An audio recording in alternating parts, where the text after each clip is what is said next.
Hey everybody, this is Rydo and we're back to another live stream of Yu-Gi-Oh! Master Duel and video game news. Today is Monday, May 23rd. Streaming kind of at the right time, I suppose. This is where I'd like to stream consistently. Uh, we'll see if the network issue has been fixed as far as there was an option for like network optimizations, which apparently just does not work with YouTube streaming. So, almost certainly that was the thing causing the drop frame rate. Yeah, it looks like at least to start with here, we're not having any drop framing. So it may very well have been the equivalent of a frame rendering pacing issue that it was trying to do. And my network was just having none of it.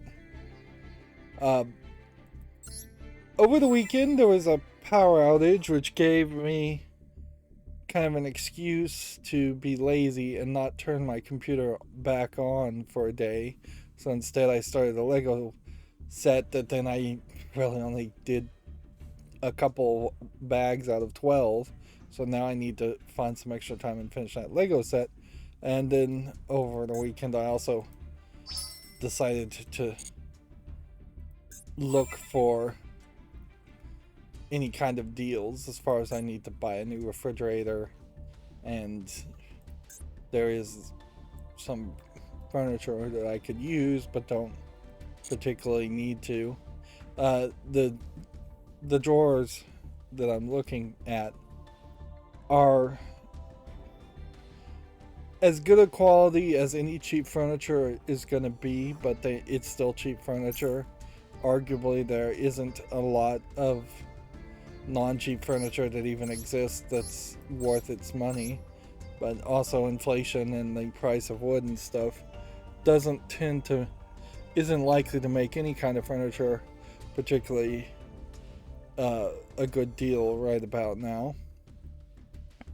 I did do some pre-recording, got back to that, it's been 3 weeks since I've done any pre-recording, and my computer is still in this weird testing phase where I don't have the right RAM in it, and I don't have the right graphics card in it, so it's very much in a weakened state. But I'm trying to see if anything else short circuits or breaks.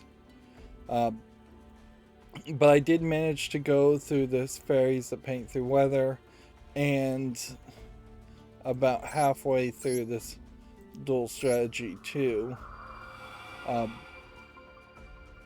At which point this one became incredibly difficult to beat, and you can only beat it with a loner deck, so it's not like I can just throw better cards at it to solve for that. And yeah, it seems like once again we have a bit of a false start where before I even do anything, I'm gonna have to pause this recording and run off to the bathroom. So I might as well do it now, and I guess I'll be back in just a few minutes. Be right back. Okay, I'm back. Sorry about that. This constantly is a problem. Speaking of problems more akin to Yu-Gi-Oh! Master Duel, though, is you do this solo mode stuff, which I really need to emphasize how incredibly easier it was to win with my own deck now that I have that Tri-Zodiac deck. It's just like, oh yeah, this is much more than playing ranked. Do I feel the difference in your chances of winning? But inherently, by beating this single player, the Fairies Who Paint the Weather part, which was a really small one, let's just show how little you have to actually do. By doing the scenario, the practice, winning one duel, and then going to the goal, it unlocked a secret pack, and that required me then to consider and choose to spend 3,000 gems to get 30 packs in that secret pack, which is quite a lot. You don't even have to do these extra goals. So I have about 5,000 gems now, and I have 2 more single player sections that I want to make separate recordings around. So theoretically, I might be down to 0 by this time next Wednesday. And when you get a secret pack, which, let's see, it was, I think, this one that unlocked. When you get one secret pack and you start getting cards here, you can see after 30 packs being opened, there's a decent percentage of cards that were collected. That then unlocks other secret packs. So I have effectively 13 hours in which if I was rolling in gems, definitely would have bought some of these other secret packs. So much so that we are at a position now as far as the daily quests where the lifetime quests of opening 100 secret packs has just been finished. It's just removed now, and not replaced with opening any more than 100 secret packs. It would have been really nice if after you had opened 100 secret packs, you would have then been allowed to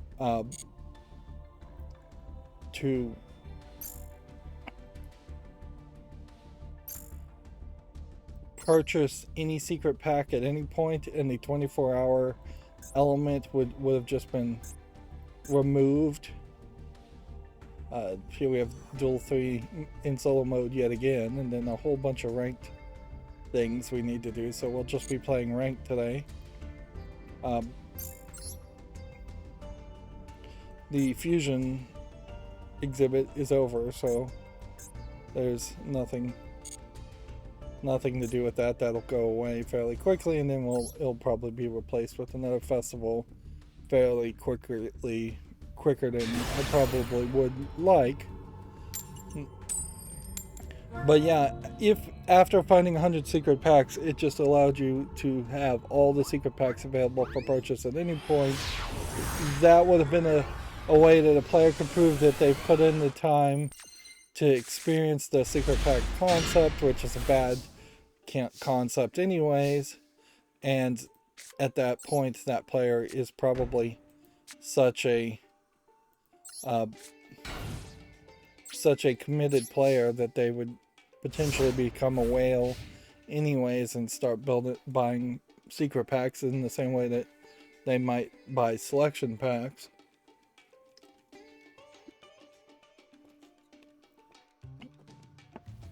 It probably wouldn't be too hard to craft a single card and bring back secret packs, and at this point I assume that there's some sort of database somewhere online where you could look up what secret packs, what cards are in each secret pack, and craft one of the cheapest cards there. Or I think it would have to be a super rare or an ultra rare to get a key to unlock the secret pack and get the rest of the normals and ultra rares and super rares. Yeah, I don't know if for the accountability section there's anything else that needs to be that I can talk about. I really didn't accomplish too much over the weekend. Still dealing with a lot of heat and a lot of distractions. I can say taking the break also gave me more time to see that my network is 100% golden, not a single dropped frame. So we're good there. And let's see. Let's think about what else I need to talk about as far as the catch-up section, if there is anything else that needs to be talked about. I guess there really isn't.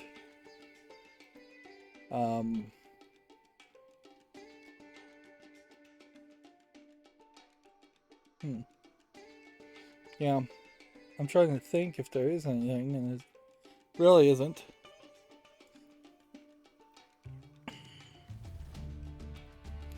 Okay, so let's then, instead of me awkwardly sitting in silence, let's start covering the video game news, and this could just be a shorter stream, which then gives me time to go back and record one, maybe two, probably just one. It's the solo episode of the solo modes of Yu-Gi-Oh! And then at that point I need to start getting back to Ni no Kuni and really putting this computer through its paces. Librejo put out some thanks to the hard work of 3 people and others for adding PS4 support being merged into the RetroArch repo. A pretty big difference between like running RetroArch on the PS3 versus the PS4, since the PS3 was such an incredibly different type of hardware. There we had I assume this is a connection failure victory, and we'll take that and go up rank to rank 3, which this may be only the second time that we've gone to rank 3.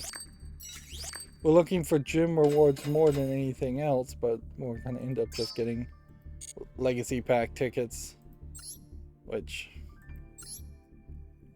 at a certain point it's going to get annoying opening legacy pack tickets if we're buying packs of 10 and we have 500 tickets potentially. One assumes if RetroArch works on the PlayStation 4 or some kind of jailbroken version of the PlayStation 4, there is likely not a major difference between getting it to work on the PlayStation 5 and the PlayStation 4. In all fairness, though, I don't think there's much of a difference in what you can emulate in RetroArch between a PlayStation 4 and a PlayStation 5 either. Like, it's not like RetroArch is going to be able to let a PS4 retro emulate a PlayStation 5 game and run it smoothly and in a good way. I doubt a PS4 could even emulate a PS4 game. It can probably emulate a PS3 game relatively decently. And it can probably emulate a Xbox 360 game and maybe even an Xbox One game, but I doubt it can emulate an Xbox Series game. You're always going to be a generation behind at minimum. More than likely, you're just going to see really good emulation for Nintendo 64, Dolphin, GameCube, Wii games. Yeah, Wii games at best would be what you would be looking for, and even in that, if you have a Motion Plus controller on a PS4 and you're playing a Wii game, it's still not going to really feel quite right. It's still very much just something you would do, I suppose, if you have an extra PS4 and wanted to play old games and not plug in a bunch of old controllers, because it certainly would be a hassle to pull out an NES and try and figure out how you're going to connect a composite or component video connection to modern TVs and make it look decently, or have an NES that even works these days is kind of highly unlikely. But we always do want to see RetroArch succeed and get better. If there was a point in a year or two where RetroArch said, we've just done everything, we have perfect level, frame perfect emulation for all of our systems up to the Wii and PlayStation 3 and Xbox 360, if every single piece of hardware is just frame perfectly emulating and there's no room for improvement, at that point they would have to think up some new features to add, like adding achievements to the old game.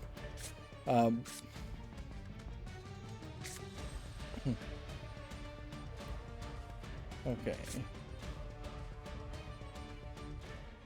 Let's see. Discard one card.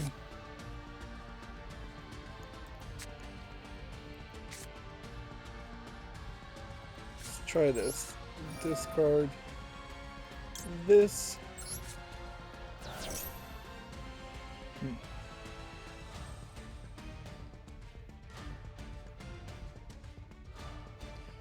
Let's see.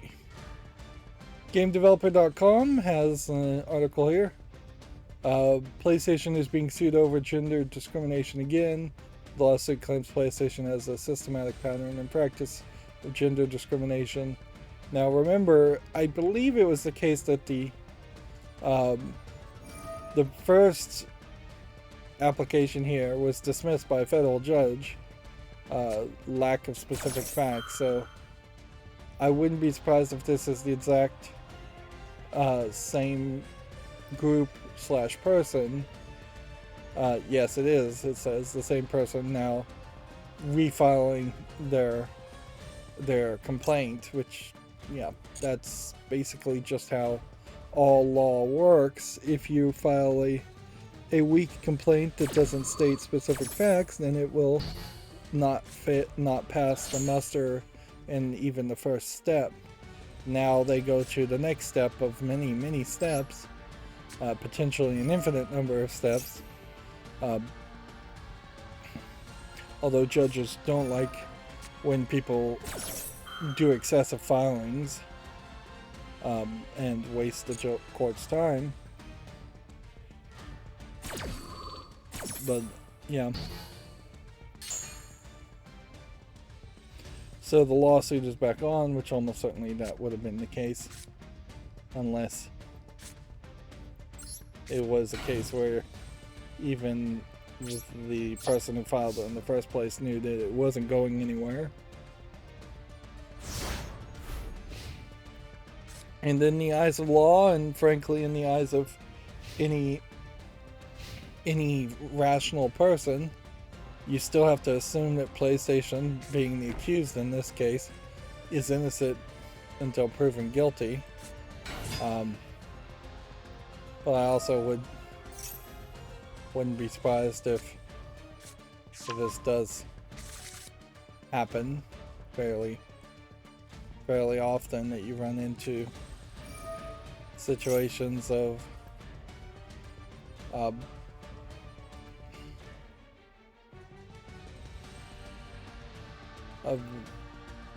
gender discrimination happening and annoyances.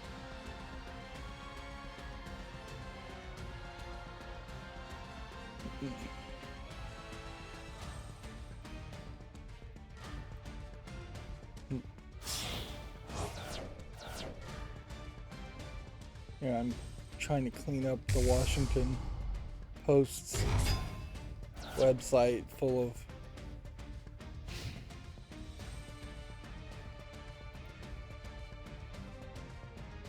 annoying elements. It is shocking how annoying some of these elements can be. Anyways, Washington Post says Raven Softwares win the union election, which is, I assume, probably a little inaccurate to call it an election as much as a vote, because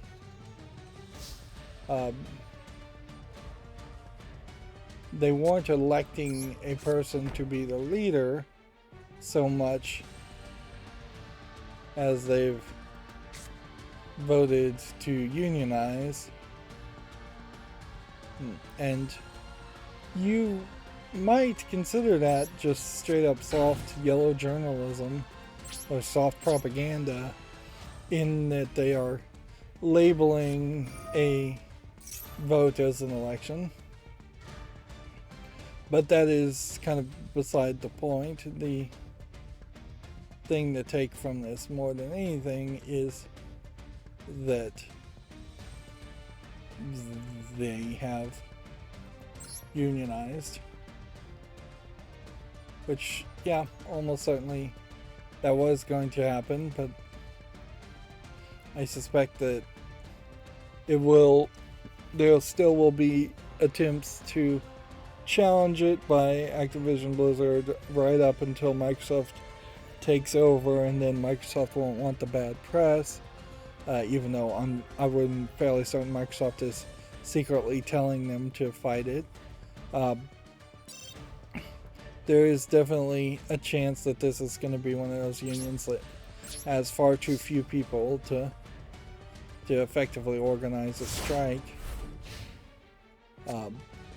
And you really don't expect a union to be particularly strong or efficient on day one. It is definitely the QA people, the game testers, that needed to unionize more than anybody, as they were actively throughout the industry have been targeted for unfair layoffs that keeps them constantly at a lower pay grade or pay rate and a lower quality of life and safety of having a job.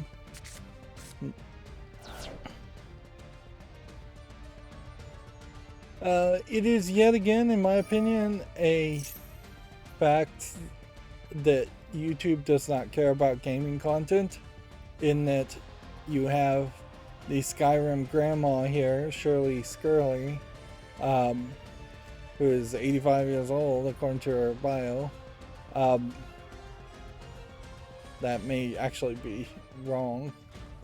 She's gotten 1 million subscribers, which that is an incredibly small amount of subscribers for somebody who was talked about on like national news stories, and who was highlighted for like at least a whole day on Reddit and fairly well beloved as a character. And if anything, she probably is a prime example of somebody who doesn't have an agent, and if she did hire an agent, she then probably would get a lot more stories about her put everywhere, and YouTube would pay a lot more attention to her. But as for YouTube itself, they simply let the languishing YouTube Gaming, which has barely 2 million followers itself on Twitter, announce her 1 million followers on YouTube, instead of promoting that on YouTube's official main Twitter feed.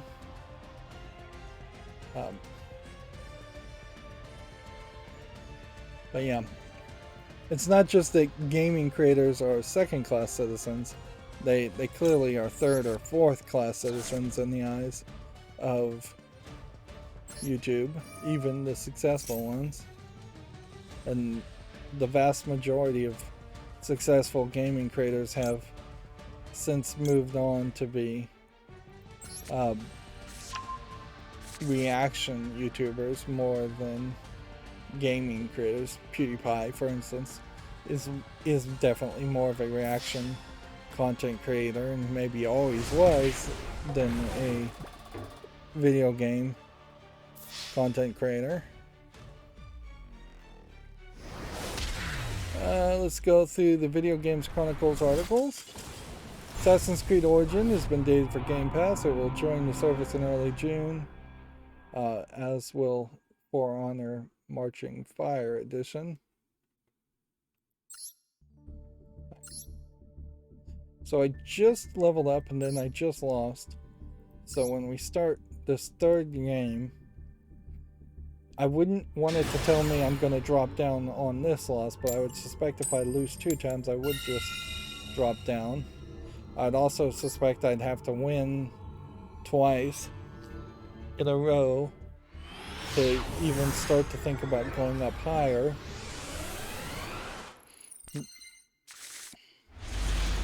Some of these stories I think we had already talked about.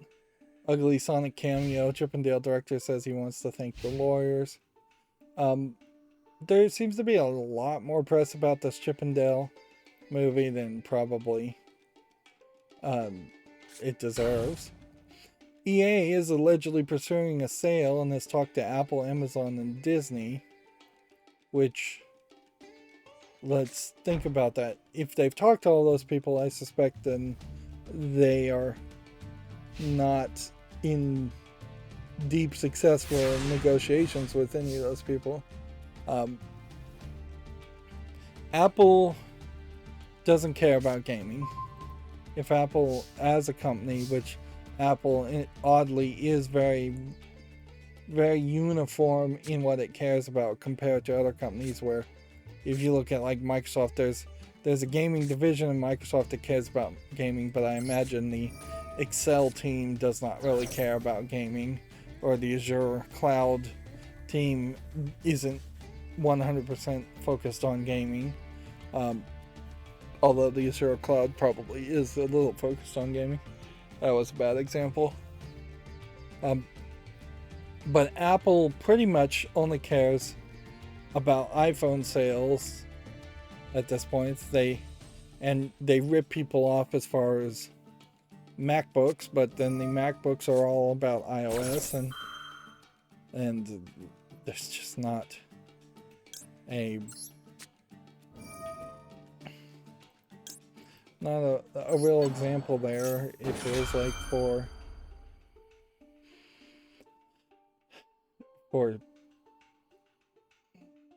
any care about gaming. So EA being acquired by Apple would leave EA, I think, in the exact same position that it was already in which they would then own a bunch of games and still have nobody really qualified or interested in making games. Amazon wanted to break into the game business, but I think is no longer particularly interested in that.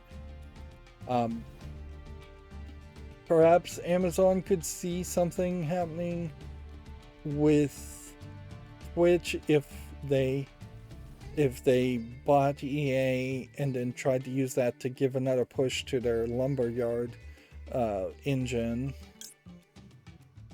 Yeah, I could see maybe them thinking that having some games that they could bring out on Lumberyard might be worth it, and it might let them do something more with Prime Gaming, or do something more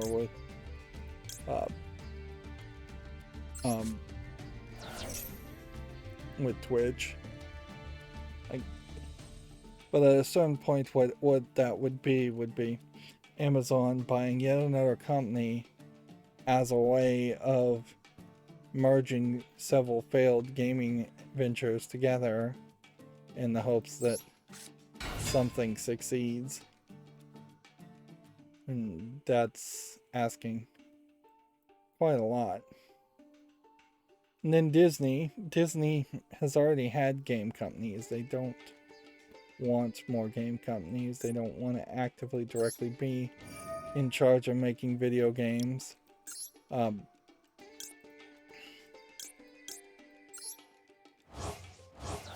I just don't see that really changing. Plus, on Disney's part, Disney really would want to make Disney games. EA, I don't think, is going to be a prime candidate that you would suspect would be the right pick for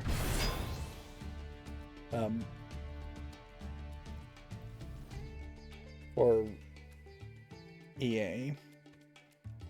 So eliminating those three, you've got maybe NetEase or Tencent that EA could sell to fairly easily.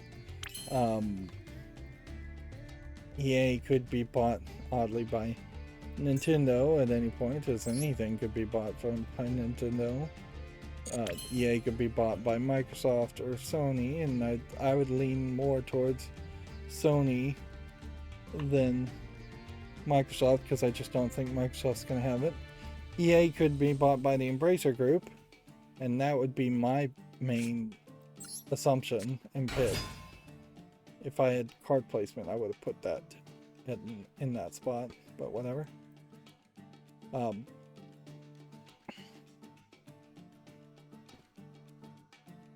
then apparently a new report, the headline here,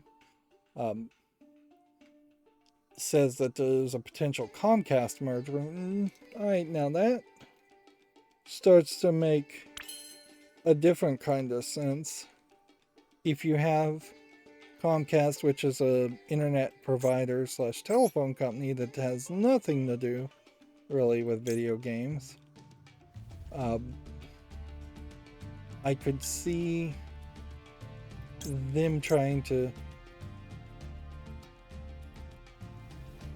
do something with that.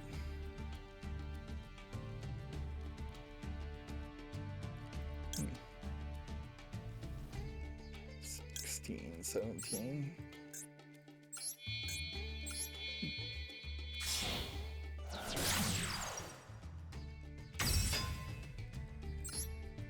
Yeah, I definitely could see the idea of Comcast or AT&T or Verizon or Spectrum or any of those kinds of companies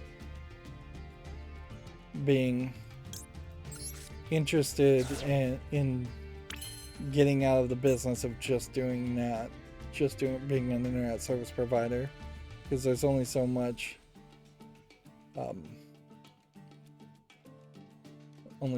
really I think they can get from any of that financially.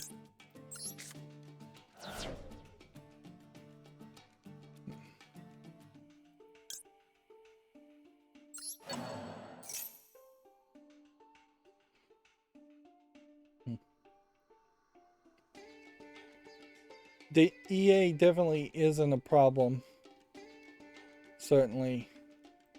It's in a problem situation where it's not going to have a lot of opportunities and a lot of people it can sell to. And as these companies get bigger and bigger, that is going to increasingly be the issue.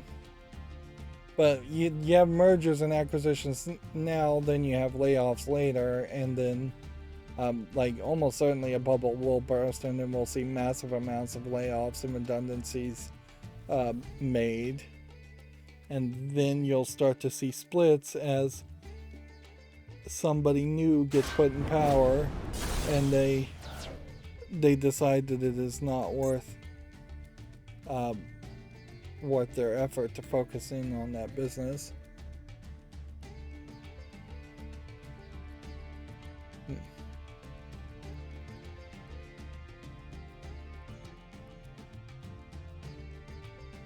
Okay, so if I activate this effect and put this back in his hand, this one's gonna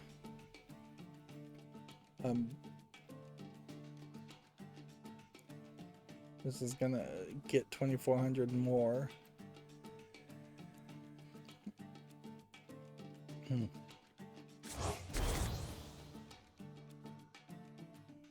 Right. Attack direct, and attack direct, this guy's taking kind of forever to respond to every action, so that's slowing down the game. Arguably that Marvel Snap card game, when it comes out, would get around that issue, but it would make the game too fast, so there needs to be kind of a middle ground option. Like, part of the thing here is if you can just program in your actions, attack, or just attack all. Magic the Gathering had kind of just an attack all button that sometimes would pop up where you could just attack with everything. But if I could say attack, and then if he triggers something that changes the state of play, then just let the player let me redo my decisions. Let's see. Video Games Chronicle has an article here. Acquiring level 5 could be good for Square Enix, as a comment of the week. I assume that this is fairly very much just an offhanded comment. Interesting that they're doing a comments of the week collection as a and pretending like that's kind of news.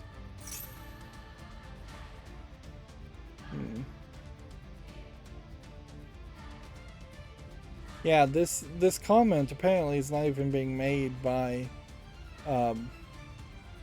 somebody who works at Square Enix. It's literally just a comment on Video Games Chronicles.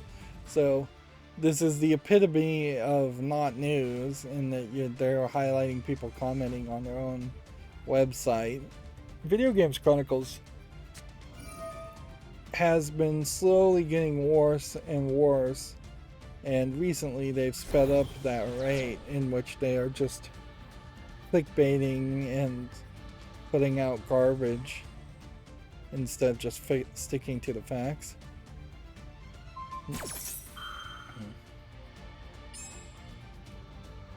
Let's see.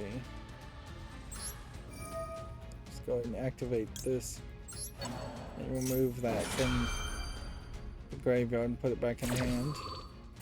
Even though that probably won't do anything.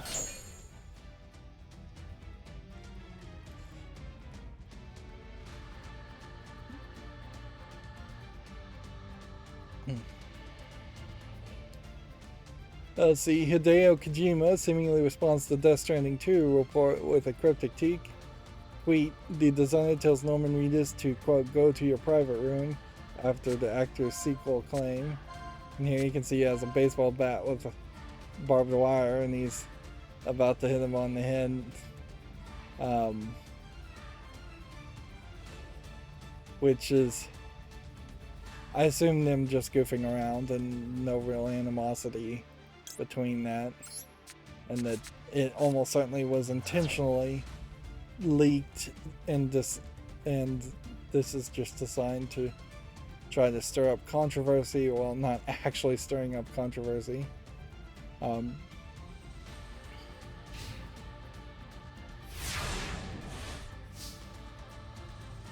So yeah, if anything, I think that's pretty much just a confirmation that yes, the game is being developed.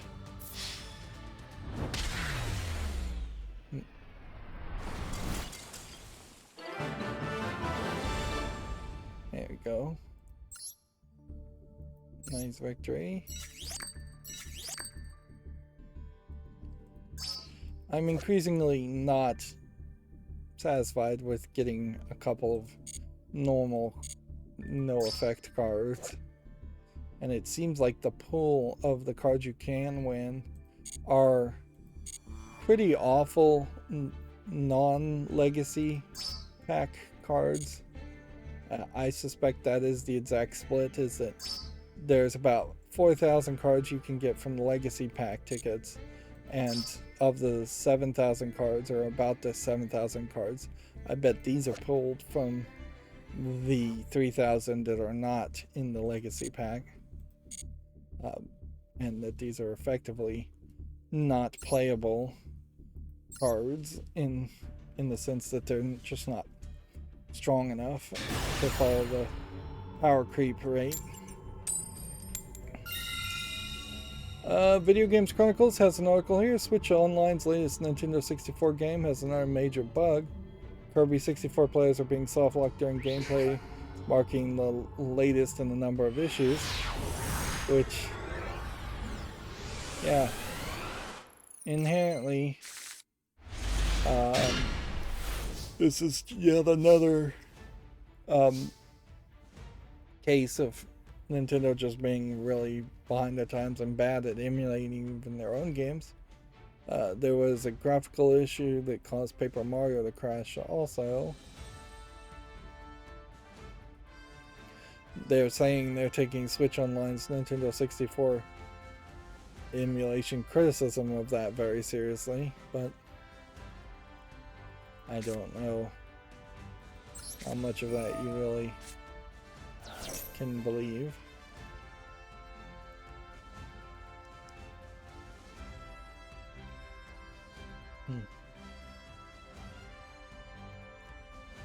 More and more, it is becoming fairly obvious that Nintendo is just too small of a company. Their lean and mean strategy, I think, is going to fail them in the next few decades.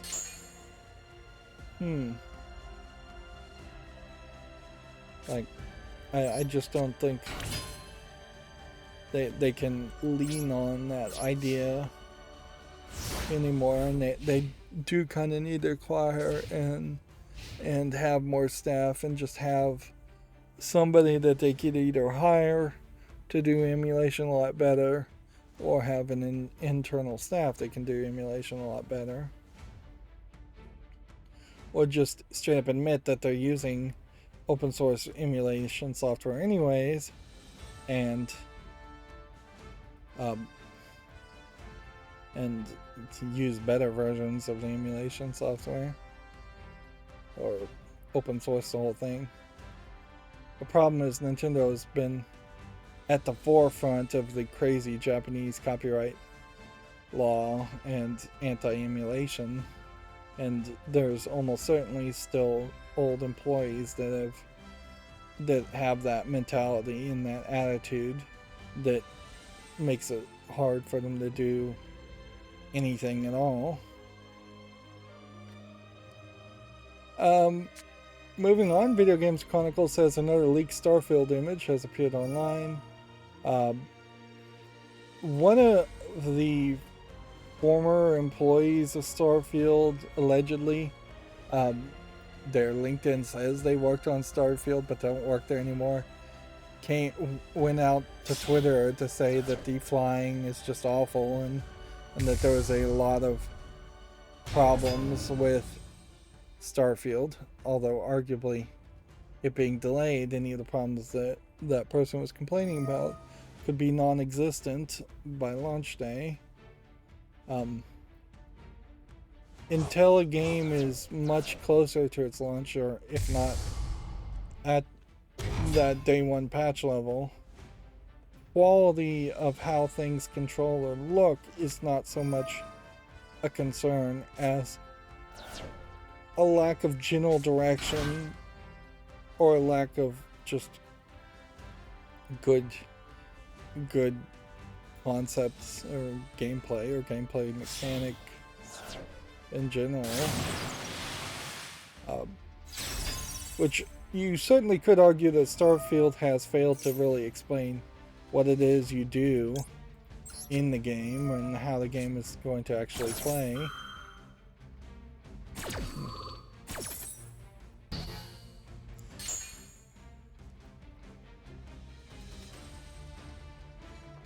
Like, all I have ever been able to think when thinking about Starfield up until this point is that it's going to be something sort of like a merger between Fallout and Skyrim. And since that's the only thing I could really assume that it's probably going to be, I have no idea how that's going to make Starfield stand out and feel in any way different. Almost certainly they will hint that Starfield is going to be taking place in a universe that is connected to Fallout. That at some point the Fallout worlds went to space, or some small amount of people left Earth and are now in space with realistic modern space technology instead of silly Fallout type technology. I wouldn't be surprised if there were hints that the Elder Scrolls world also exists in Starfield, and I wouldn't be surprised if there is a point where you go to a planet that looks a lot like Earth and it's just completely nuked, and you go to a planet that looks a lot like Skyrim and it's just primitive people using something that looks like magic that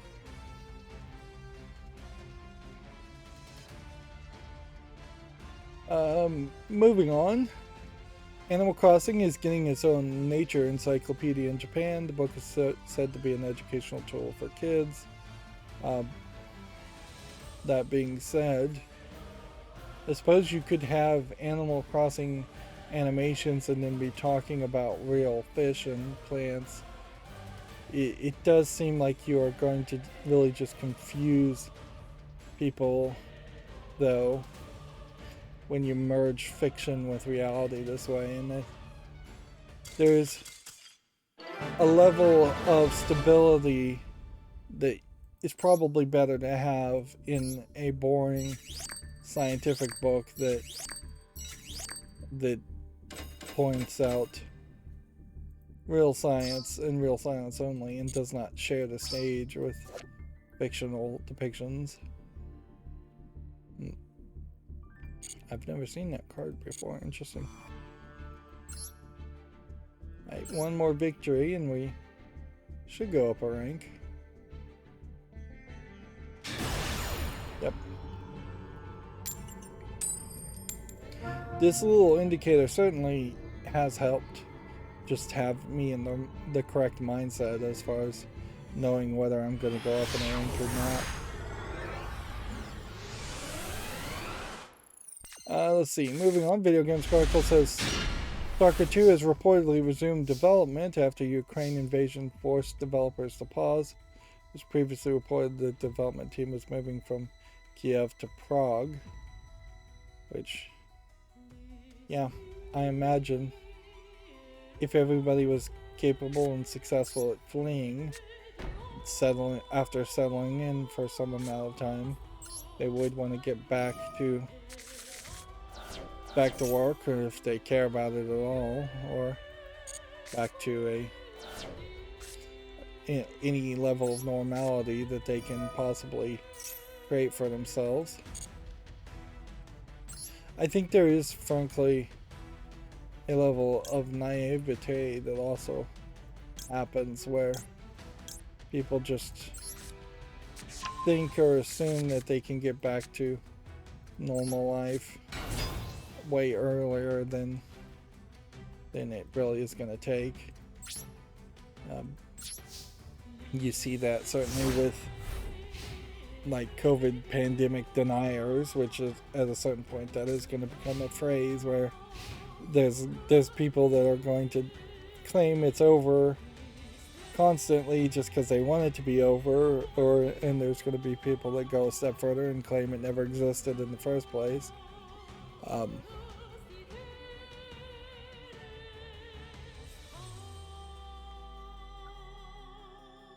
But yeah, while everybody is tired of it, it's still around and very possibly will be around for a long time in high enough numbers for it to still be a concern.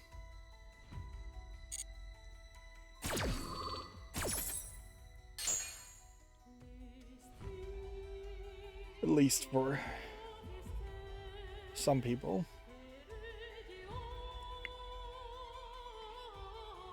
The question certainly to ask when you have a story about Stalker 2 resuming development is, was Stalker 1 that good? Probably is decent, but I don't know if seeing a story like that makes me want to I don't know if the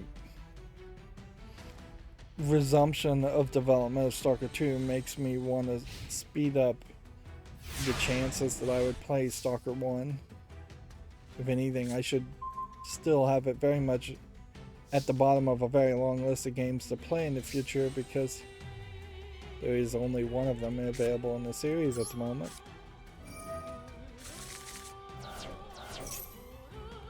I did find that there is a card that synergizes with this Pot of Desires a lot more than it would seem.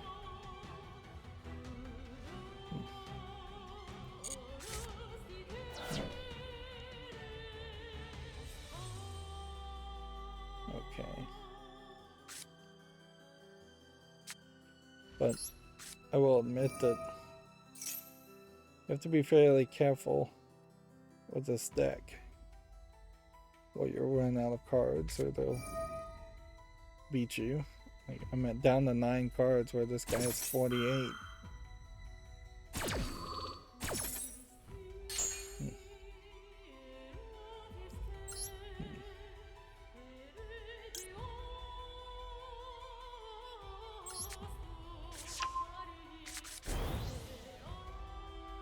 $2,100.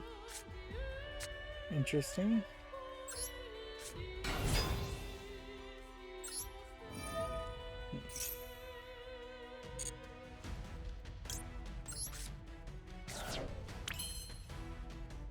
Okay. Let's do this.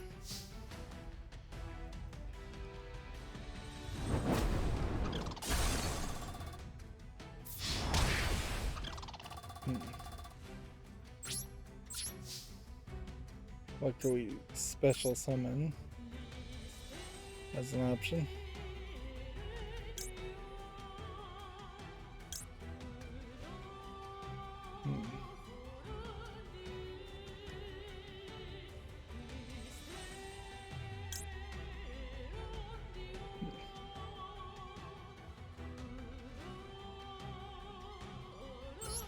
Okay, we take this one.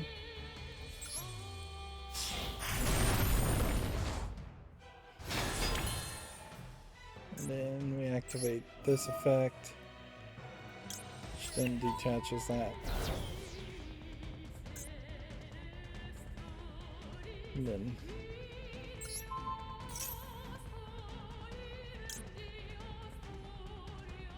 this should work.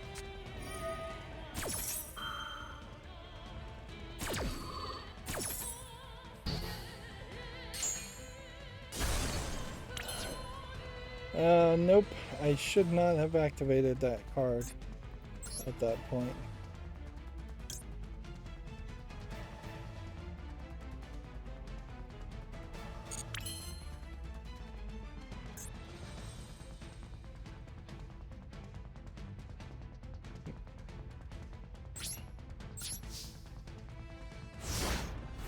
Let's see, let's continue down the news.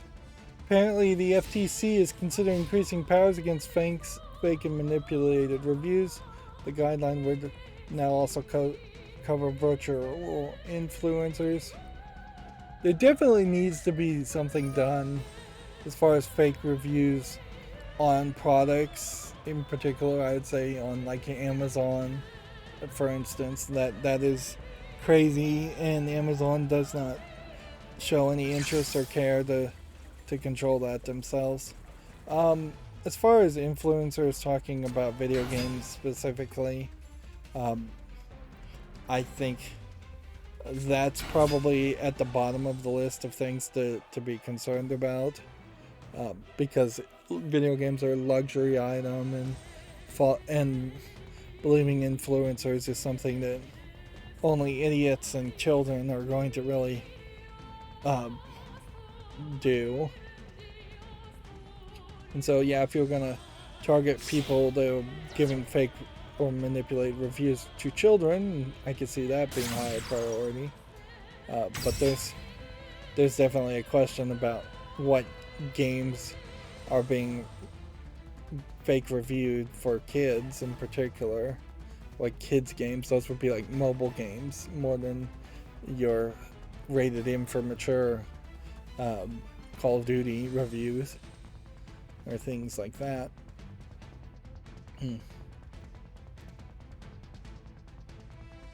So yeah,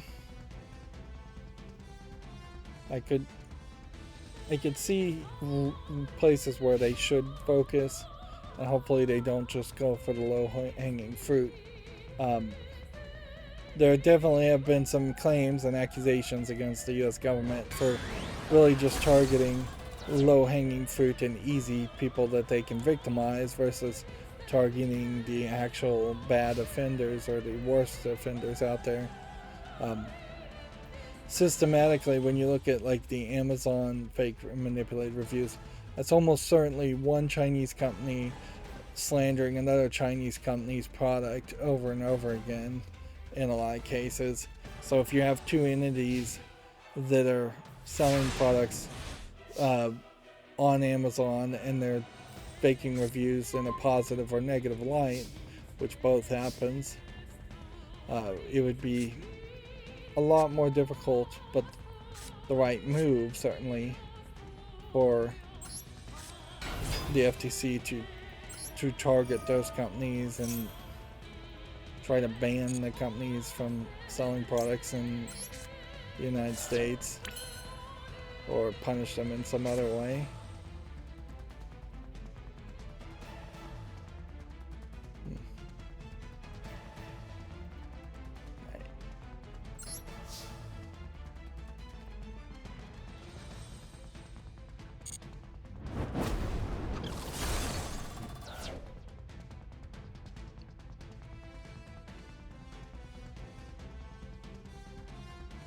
Guy's gonna do something, so we'll move forward. Video Games Chronicle says Suda51 may reveal the next Grasshopper manufacturer game this year. His latest game, No More Heroes 3, arrives on PS5, Xbox, and PC this fall. Certainly would make sense for him to announce something new. What's interesting here is that the image here for the Nintendo version of this trailer has put the logo directly over his hand grabbing this lady's boob, which I don't know why you'd bother to do that, really, for your thumbnail. You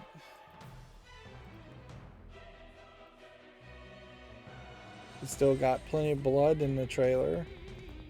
You still got the Wiimote charge up your lightsaber by pretending to masturbate.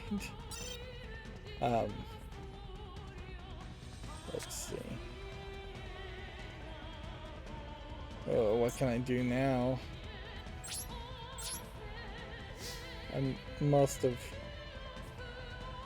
should have probably done something there. Yeah, let's activate effects.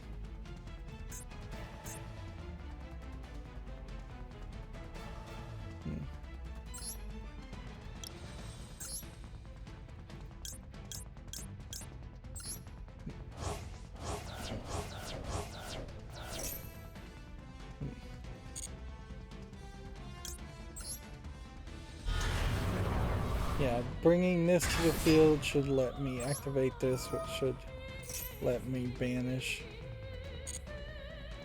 this card. It's a little after the fact, but whatever.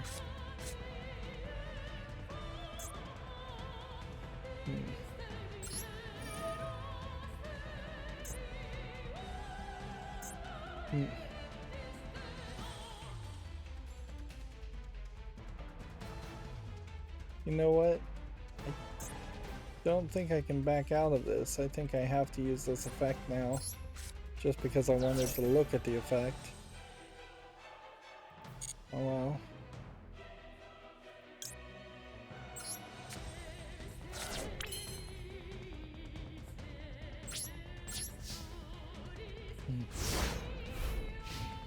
Yep, I imagine he would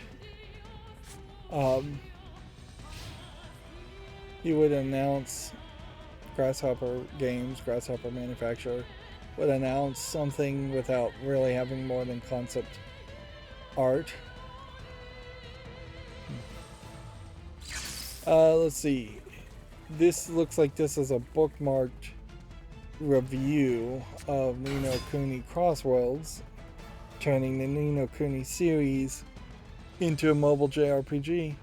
Interestingly here, I am looking at all these characters and I do not recognize a single one of them as somebody who is halfway or possibly even less than halfway through the first Ni no Kuni game. The only character that seems even slightly recognizable is this, because I think he's in the cover of Ni no Kuni 2 and is the main protagonist of Ni no Kuni 2. Of course, I really don't have time to play Ni no Kuni Crossworlds, as I'm struggling to find the time to even finish Ni no Kuni 1. Uh,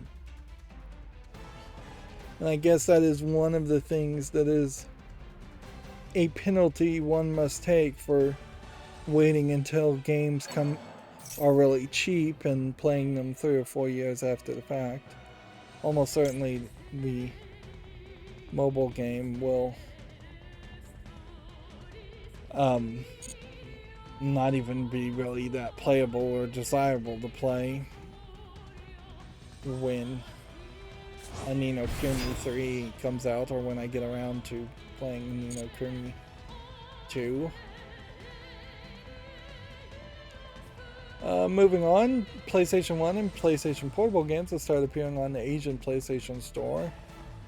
They can be bought separately and include upper rendering, rewind, quick save, and video filters. So basically it's just emulation through the PlayStation Store, which, yeah, almost certainly the only reason why Sony is doing it is because Nintendo started doing it, and so you will see Nintendo and Sony compete and make each other better. And at a certain level, Microsoft had been doing it for a while in very specific cases, and they have had ported versions of old original Xbox games released mostly on the Xbox Game Pass servers.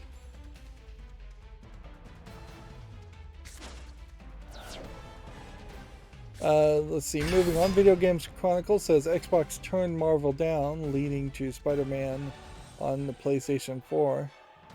Which,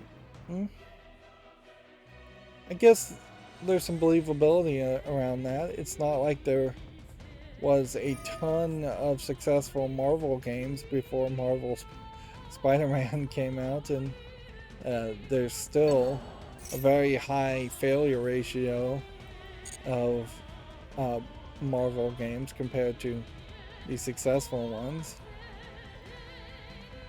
and turning them down is probably a more inflammatory than what really happened, which I'd suspect what really happened is that they just asked for too much money and decided to pass on that offer instead of just flatly denying it.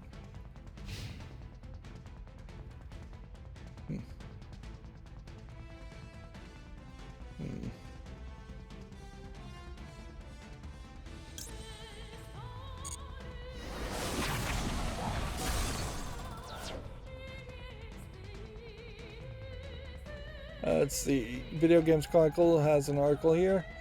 Here's what PS5, PS1 games look like in action. Which, there's a video here. And you immediately see black bars on the edge and it not being widescreen. It's odd they're showing loading, because you would think that any loading sections could be removed. Visually, it looks old, but not awful for emulation. They're showing off some rewind, load, save elements. I didn't play fast enough. Darn it. I don't think I was going to win there anyways, but I should have played till the end, since I committed the time. It's interesting that they chose Abe's Odyssey here, because there was a full-on remake of this game, so you can one for one compare what this looks like compared to the remake and know that the remake is going to be better. This is also a game that I don't personally think plays that well as far as gameplay mechanics and smooth interactions. It does seem to have some basic stretch to pixels aspect ratio options, but it doesn't seem like it's running with a ton of options. And I know there's a ton of PlayStation 1 games, but I would suspect that there's significantly fewer PlayStation 1 games that people really want to play these days. And that it is just going to be an offering that very few people actually take PlayStation up on. That is the irony of emulation in general, is that people like the option there. They don't want things that have been taken to be taken away from them. So if you just offer emulation and that you can play these old games, you're not really going to cannibalize your current brand new game sales by much. It's going to be far, far less than 1% of loss of sales. But it's going to build up goodwill way, way more. Nobody would be bothering to emulate Super Mario Bros. 1 if Super Mario Bros. 1 had always been available to play on every platform, and it frankly has been close to available to play on every platform. It's just in fairly bad iterations or fairly difficult ways to, or expensive ways to get it. Moving on, Horizon Forbidden West tops the UK box charts thanks to a PlayStation 5 bundle. So, yeah, beating Switch Sports, which was first last week, and Lego Star Wars, the Skywalker Saga. Well, I didn't really eat before I started streaming, so now I'm starting to feel a little sick from that.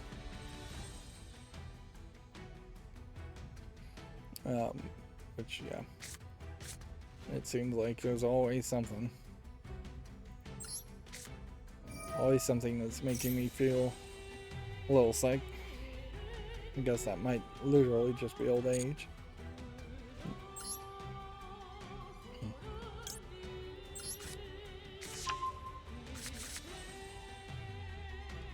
Okay.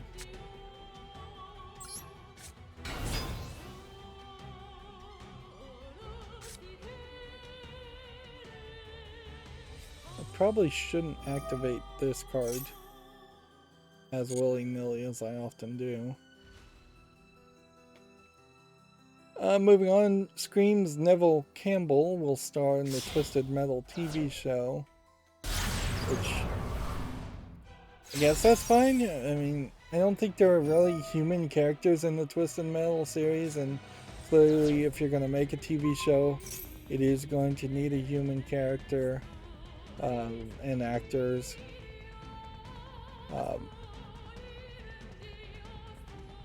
But certainly them starting off and showing the actress or talking about the actress does indicate a slight lack of interest in showing off the cars, which really would be the heroes of the story, is the Twisted Metal cars flying around fighting each other. In a lot of ways, I suspect that this is going to be something very similar to like Fast and Furious, where there's going to be a lot of car scenes that are promised, but then a lot of people talking to each other also. If you took the entire Fast and Furious series and cut out all the actors and just showed the car racing scenes and car fighting scenes, that's probably what most people would be focused or interested in if they were a Twisted Metal fan. I don't know how many actual pure Twisted Metal fans actually exist. I don't know what you really take from an article like this. A former Xbox exec says he's, quote, scared of Game Pass's potential impact. Ed Freeze compared the service potential impact to Spotify's "people just don't buy songs anymore."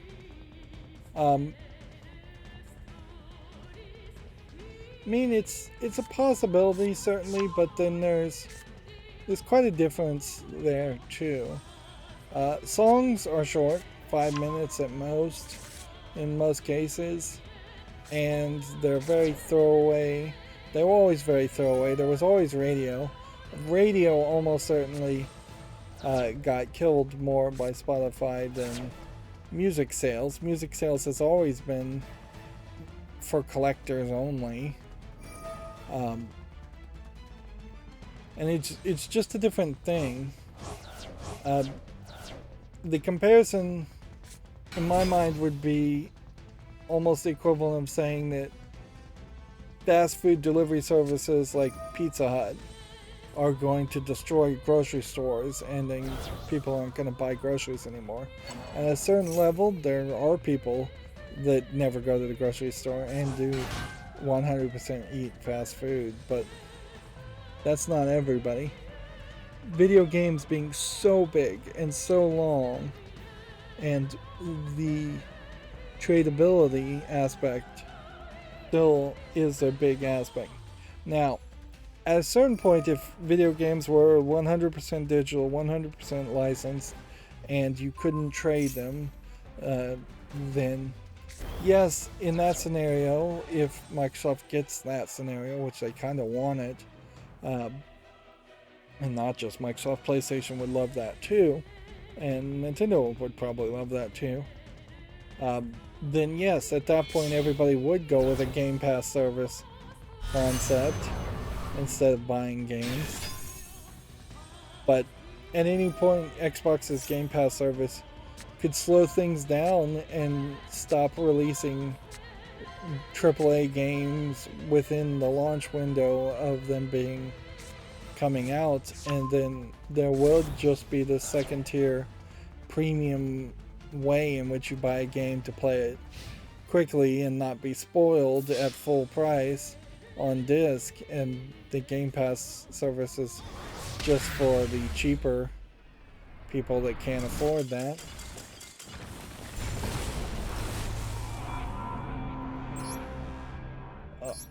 I don't want to say it's a slippery slope argument, as I've seen slippery slope arguments prove themselves to be true over and over again recently. But I would say we aren't quite to the point where I think people should be concerned about that. If anything, these concepts are kind of prevalent in gamers' minds too. And if Steam, for instance, came out with a Xbox-like pass, I don't think I would switch from buying and owning games forever to owning games for a while and potentially losing them the second the service gets shut down. I have a lot more concern that at some point Microsoft might just decide to stop running Xbox the way it is being run if new management gets put in power, whereas I have considerably less fear that Valve and Steam is going to be run differently regardless of who's in power, because that's all they have as far as an income source, and they're not going to be willing to change things up and create waves.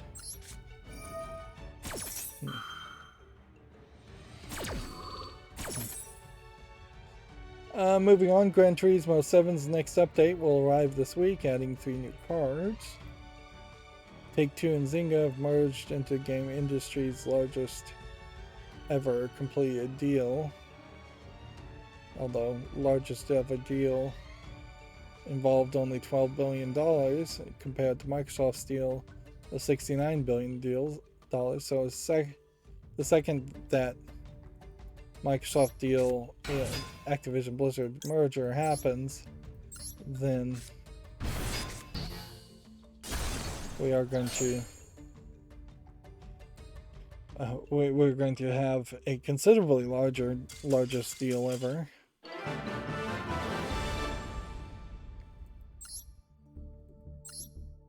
Well, I am winning a lot more, and I can feel it with this Zodiac deck. I'm not actually accomplishing the secret goals particularly fast. Gaining life, I'm not doing with this deck at all. Special summoning characters happens occasionally, but not in large quantities. Moving on, Jeff Keighley says to expect fewer third-party showcases this summer. The journalist claims many companies will put their content in the Summer Games Fest and first-party shows, which is frankly him predicting something that would benefit him, since he, I think, runs the Summer Games Fest as the part of the Game Awards.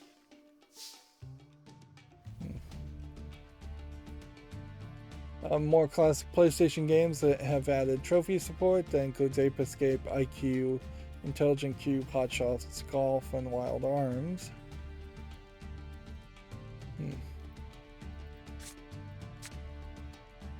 Let's see, I guess you activate this to start.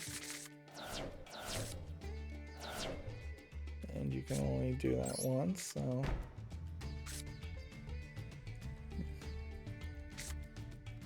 And I can go into a battle phase since I'm going second.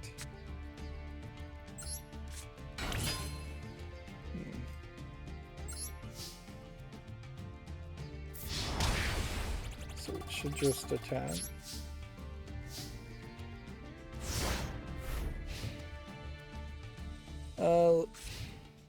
Let's see, TikTok is reportedly planning a major push into gaming. The video sharing app has been testing HTML5 games like Zynga's Disco Loco 3D. Which, if the gaming itself is going to follow that very ADD brief amount of entertainment style, then that would be fairly weird, but that would certainly have TikTok games stand out as being a different type of thing compared to any other game. In an odd way, pushing somebody to play something for only a few seconds and then it jumping to another TikTok video would be strange and not particularly something you would expect to any game developer to really want to do. But there are definitely games out there that already exist that are short, so I could see them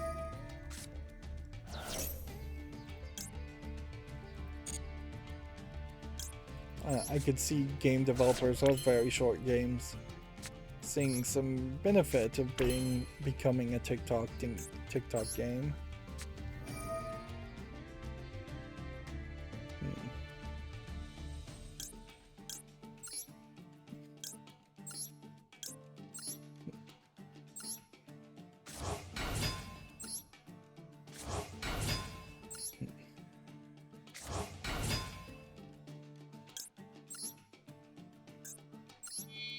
It's so strange how you have to summon all these characters, then you have to sacrifice all these characters.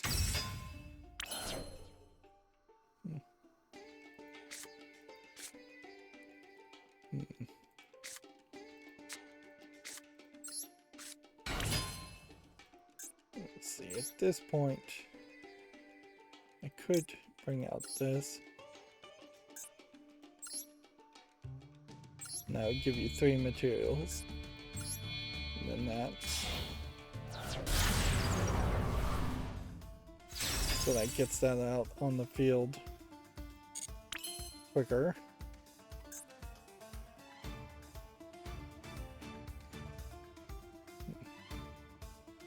Let's activate this effect and see what this does. That one, that one, that one, and that one.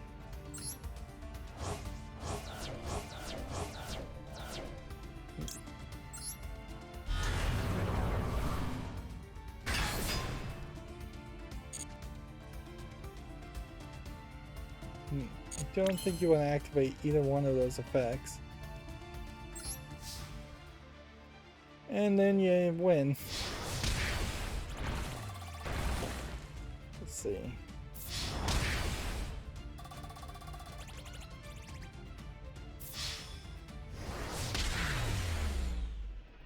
On the other hand, TikTok getting in the game may just be an indication that TikTok has realized that it can't particularly monetize that well as the type of content it makes. So, like, running commercials probably isn't the only thing they can do that would... It probably isn't the thing they can do that would make them a really profitable company. If anything, I feel the same. I think the same is true for Twitter, in that Twitter running the ads they do, which I block with ad blockers anyways, they just can't run as many ads as they need in front of real faces to get enough money to profit from that. And their short 240 characters limit is part of the problem there. And you could almost see them making the argument that they would enforce the 120 character limit, and then every time you clicked more to read more, everybody had to look at an ad.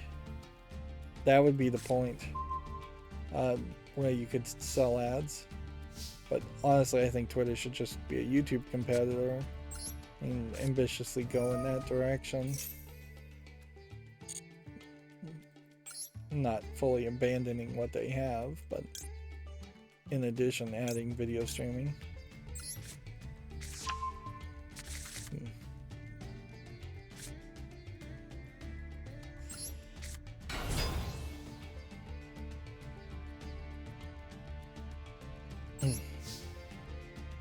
And there still is definitely a question about whether, if Twitter did go into video, whether This Week in Tech and Twitch would sue them. Twit networks. They probably would try to sue them. The question is whether this lawsuit would succeed. Beyond Good and Evil 2 has been billed as one of Ubisoft's most ambitious games. Look, they're seeking a senior gameplay animator to work on the long in development prequel. Like, I think there's a confusion here between ambitious and simply a game that is vaporware, and they really have not been working on it in any real earnest efforts. Or the people that have been working on it are just frankly crazy, and they are getting tied into the minutia so much that they're not making any progress in their efforts to actually make a game.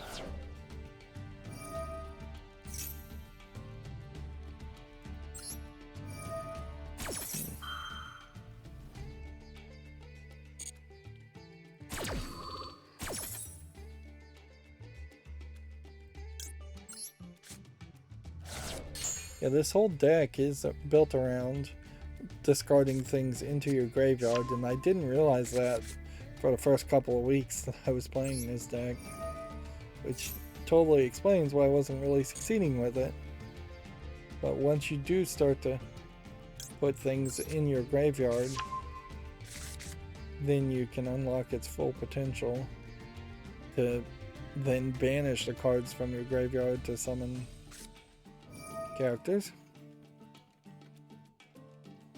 Some classic PlayStation games on the PS Plus appear to be in 50 Hz even in non-PAL regions, which kind of would make sense too, that they only did it once and they were just lazy about it, or that some games run smoother in PAL 50 Hz than they run at 60 Hz.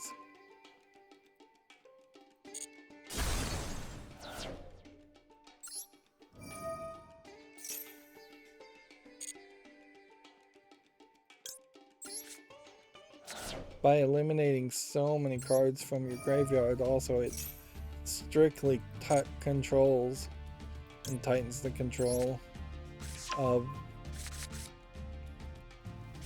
what you can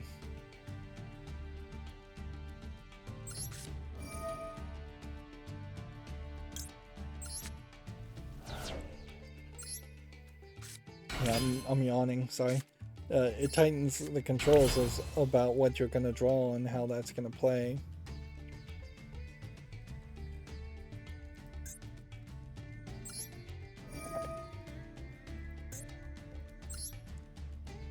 Finish 4 beasts. 1, 2, 3, 4.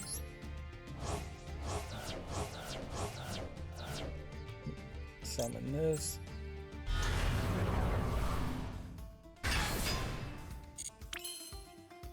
And we win.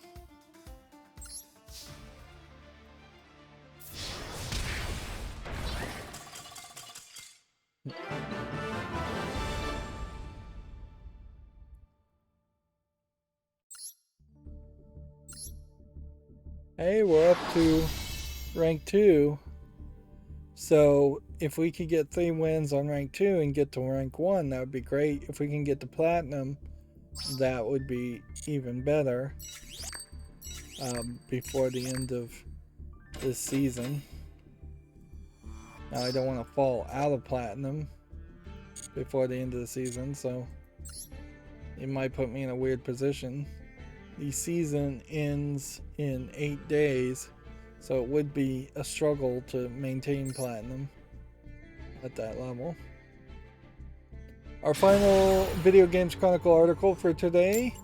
The full PlayStation Plus games library lineup has been confirmed from Asia, which I guess check out that article if you're interested. That's going to put us into the Gamatsu articles. Red Out 2 delayed to June 16th. Goodbye World has a second trailer if you want to check that out. I should have been burning through the news a lot faster. Tokyo, the Tower of Perpetuity. Perpetuity? I can't pronounce that word. Perpetuity. That's how you, come to think of it. Launches June 2nd on the Switch and PC.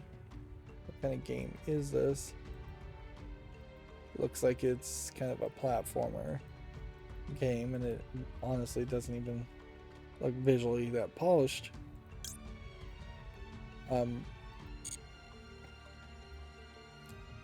That Pirates H game that came out for Switch that had the moe anime girls in scantily clad bikinis, I saw that reviewed, and it's a little rough for a game. It's not that rough for a game that is basically just selling itself on lewd outfits, but honestly, even on that aspect, it is definitely more lewd than nude and still a little rough. I think the Pirates H game is closer to being a port or a re-release of an older game than a brand new game from the looks of its visuals. I think it may very well be a re-release of an older game that was on like the PSP.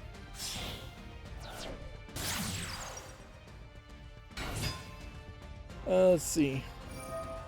Moving on, Lost Epic Early Access version 1.3.0 update is now available. The Use of Life is now available in early access for PC. It's a choose-your-own adventure RPG with multiple endings.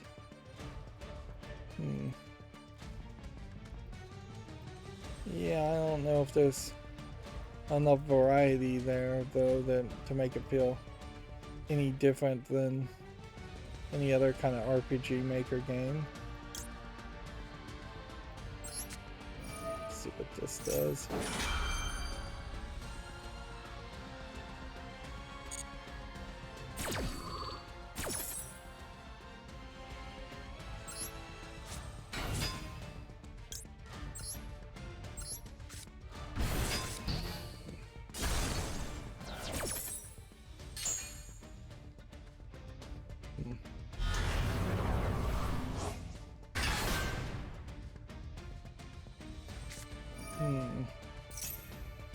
I've forgotten what this card does. I could have gotten this removed from the deck if I was more focused.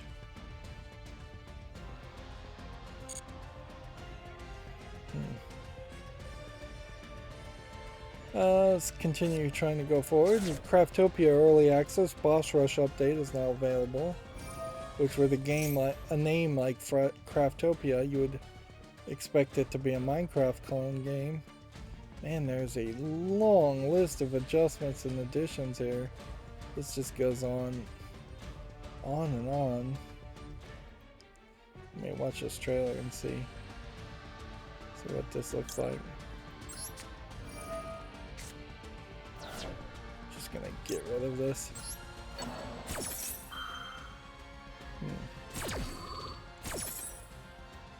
Well, I'm looking at this trailer and it seems to be an odd combination of things. Like, it's focusing on dungeon crawling and hacking and slashing, but it also has like everything here. You have cows on conveyor belts, and you have planes, and it started with this girl in a like hot tub outside and moving platforms. So I would definitely say this stands out as being different from Minecraft, although its subtitle Seamless World does not seem like an accurate description, and it does definitely stand out as being throwing spaghetti at the wall and just trying everything instead of having a consistent thematic concept as to whether or not it's a fantasy world versus a world with technology versus a crazy Factorio clone, which Minecraft kind of balances all of that stuff out a lot better.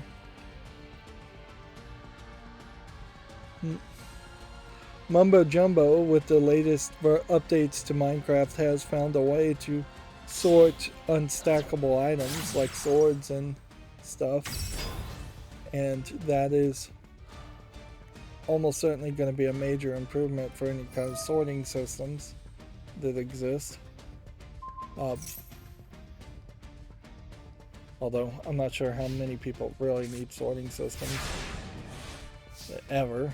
It was maybe more ambition than reality as far as the number of people that were building sorting systems versus using them. At a certain level, that is just Minecraft in a nutshell, though, is that there's a lot of ambition compared to less reality.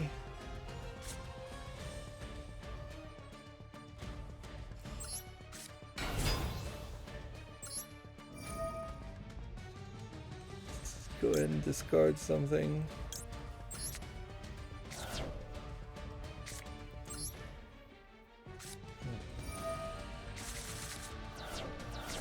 This card is oddly an odd standout.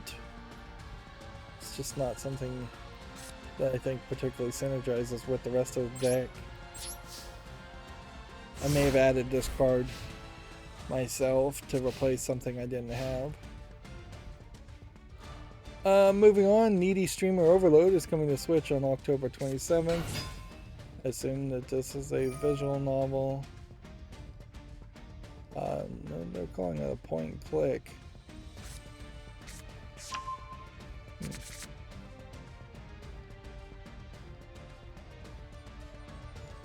Oh, the trailer calls it a visual novel.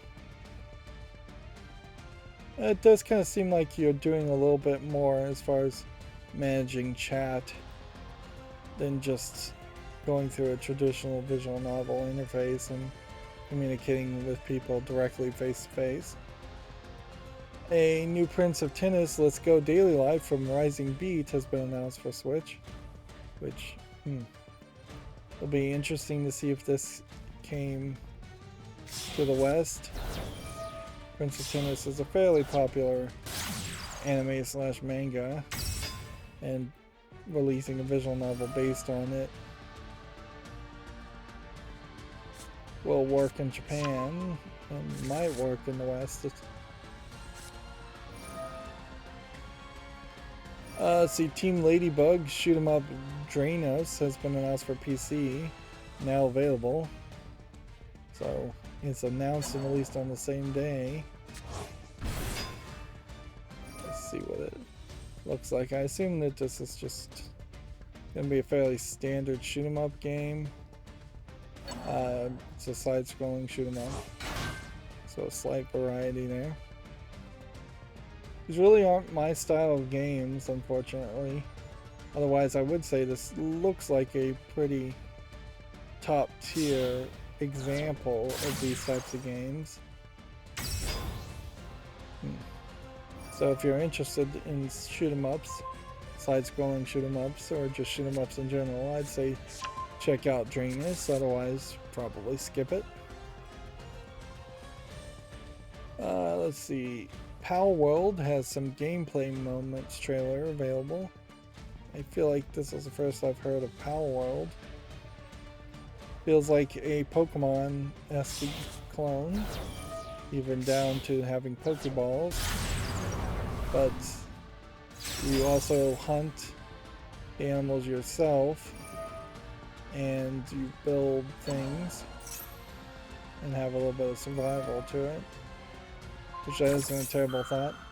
You almost have to assume that you're going to have fewer Pokemon, and here we have an actual ability to use guns.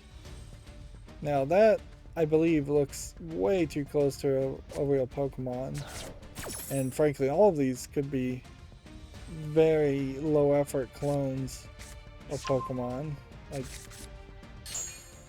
and then at a certain point, I guess copyright infringement might be able to get closer to where they should if they just make a big fat Pikachu instead of small Pikachus. Maybe that's different enough as far as fictional characters.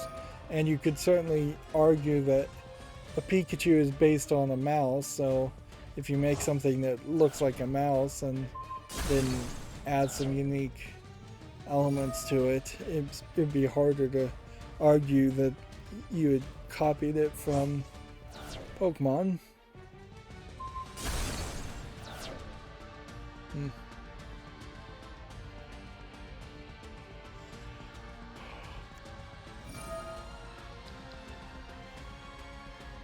Man, I really don't have a good enough excuse to be yawning as much as I am. Face up attack.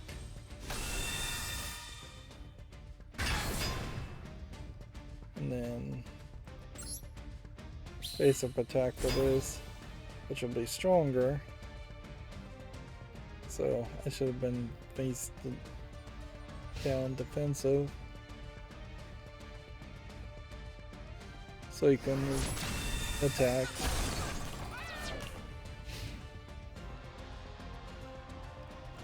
Yeah, I probably sealed my own fate there. Let's see, Odin Cat announces an adventure RPG called Meg's Monster for Switch and PC, which just looks like this might be a different kind of RPG, maybe too simplistic of an RPG. When you look at all these screenshots, there's really not a lot happening on the screen with each of these. So it looks a little cutesy, and I appreciate that, but very possibly too cutesy for something good.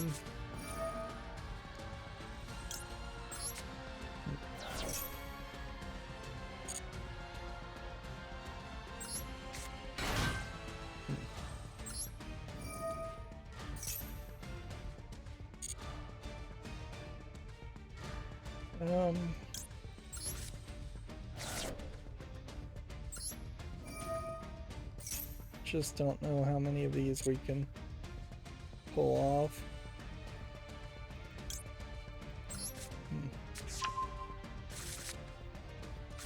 Let's see, activate this. Activate this effect. 1, 2, 3, 4.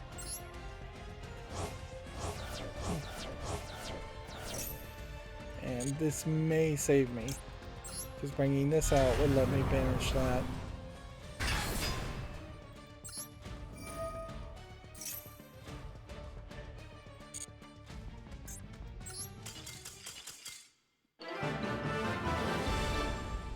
Well, he just surrendered. Interesting. I feel like I want to take a slight break here.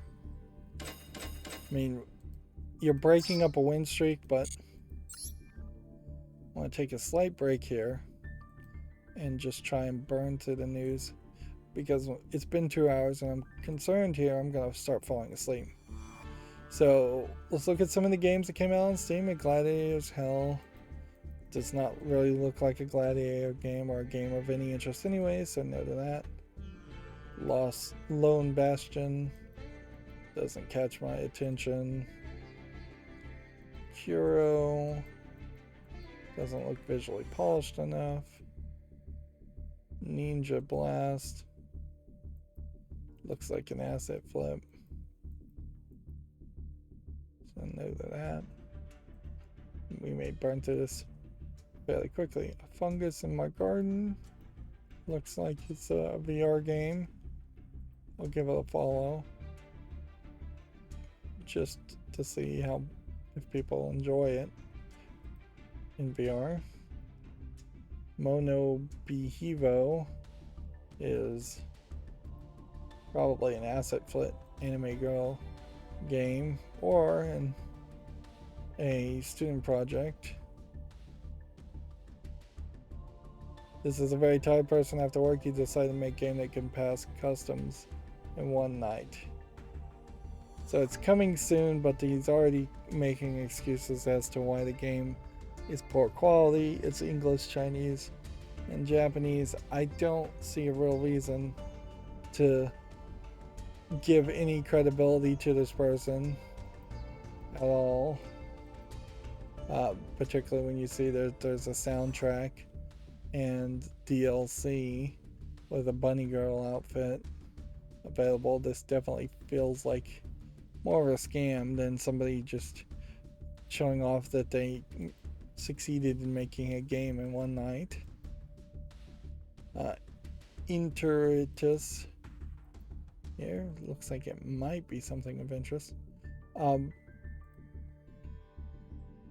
Frankly, making a game in one night is not something that should be applauded anyways.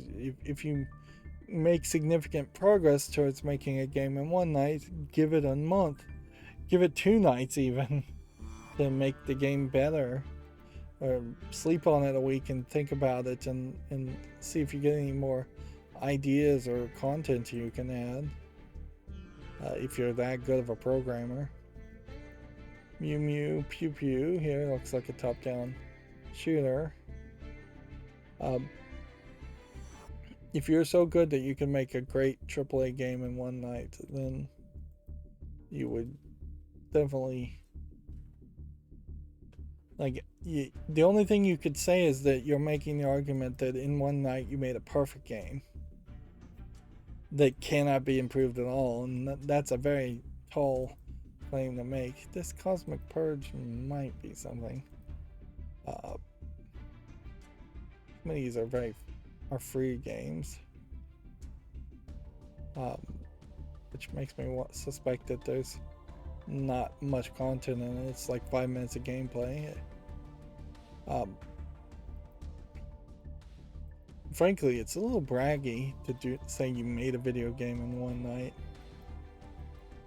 Like, if I built a car in one night, I wouldn't trust myself to ever drive it. The school bus driving simulator game doesn't look particularly interesting. Nanoorganism. Real-time strategy game.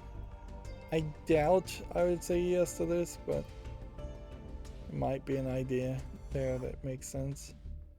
Minion Slayer is a tower defense game of slight variation on a giant tower defense game. we probably would label this something like an action tower defense game.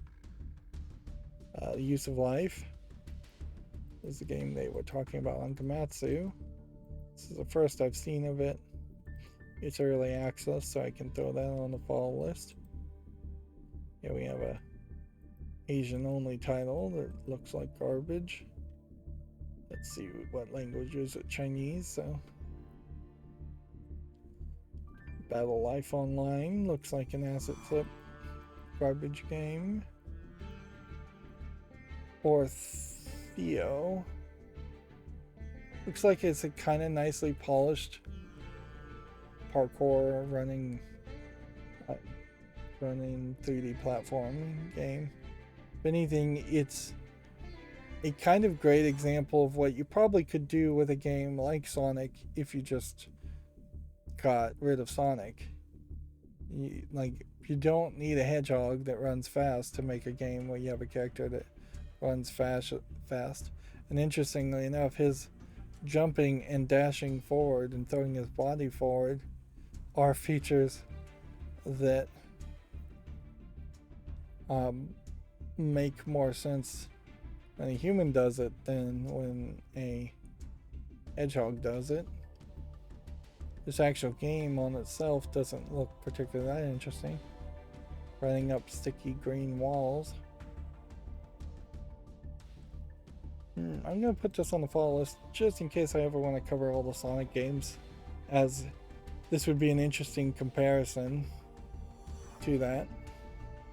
And it as a standalone game, if these worlds were a little bit bigger and if there was more variety and more content here, I suspect you would have a good game instead of one that probably isn't going to be reviewed that well.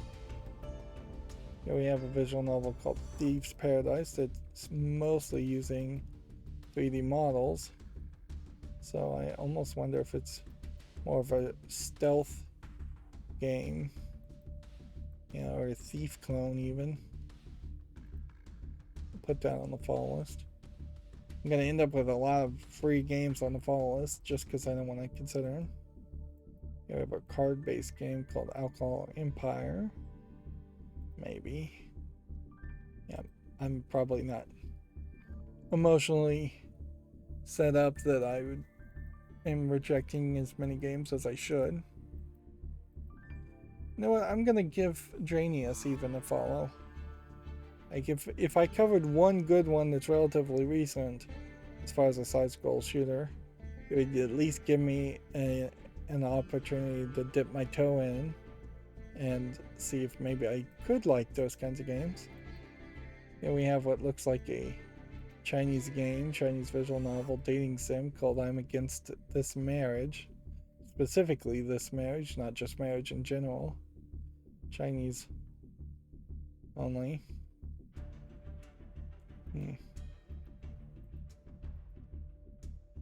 There is a slight danger when you look at this like thumbnail, in that you have this kind of moe adult anime girl being the mother of a kid baby anime girl, and the age difference is just not going to be depicted particularly widely there.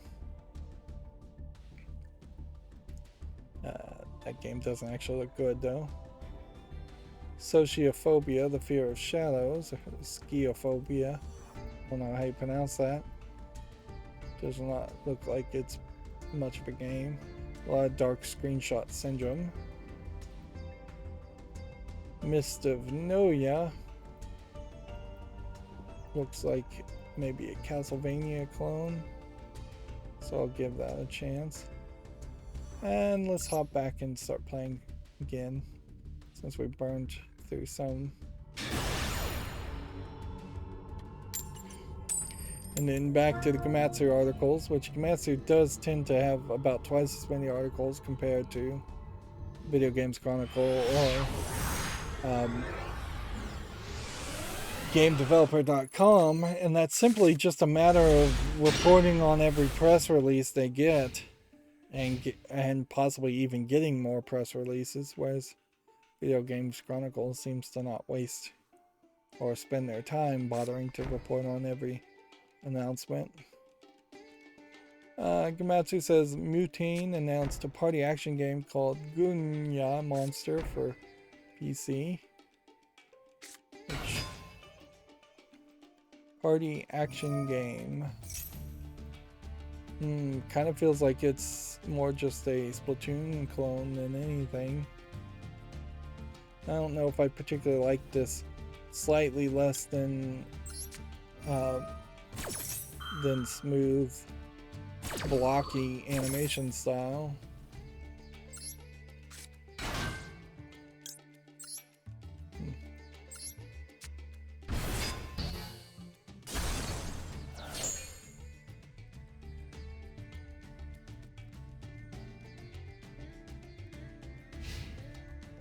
Yeah.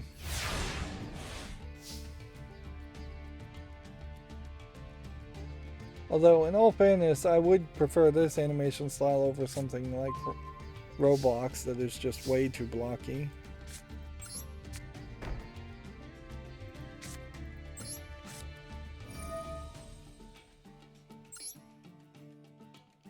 Trying to pay attention. Actually play the game.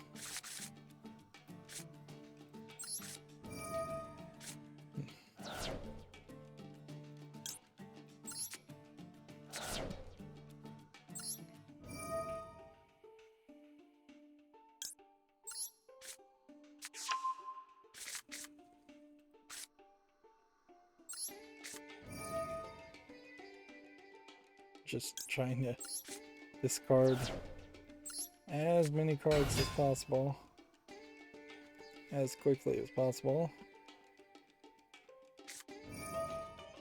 Yeah, so there might be something to this, although very possibly that there really isn't.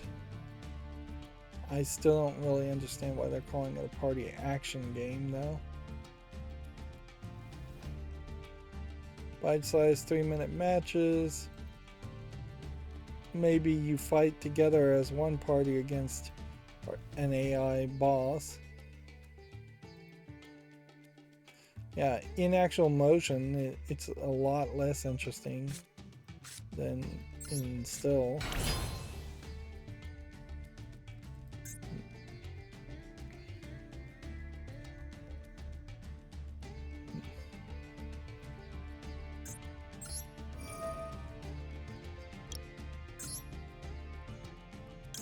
Two, three.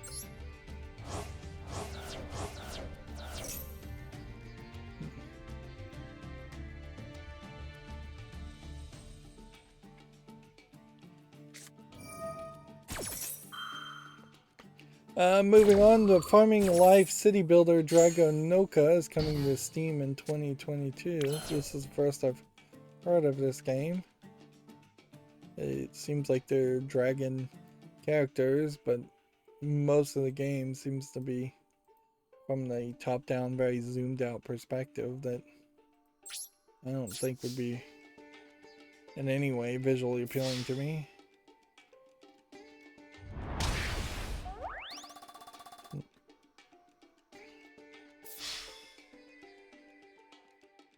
Let's see, a game called Timothy and the Tower of Mu launches August 9th for PC. Which, yeah, it might be a Castlevania type game, or this might be more jumping upward, going more vertical. I would say it probably is a more vertical Castlevania concept. You won't just, I think, be constantly forced to go up, but I think you'll fairly frequently be forced to go up, and sometimes you will probably be timed in your efforts to go up. The 2 players only puzzle adventure game Bokura launches August 5th for PC, iOS, and Android. Which,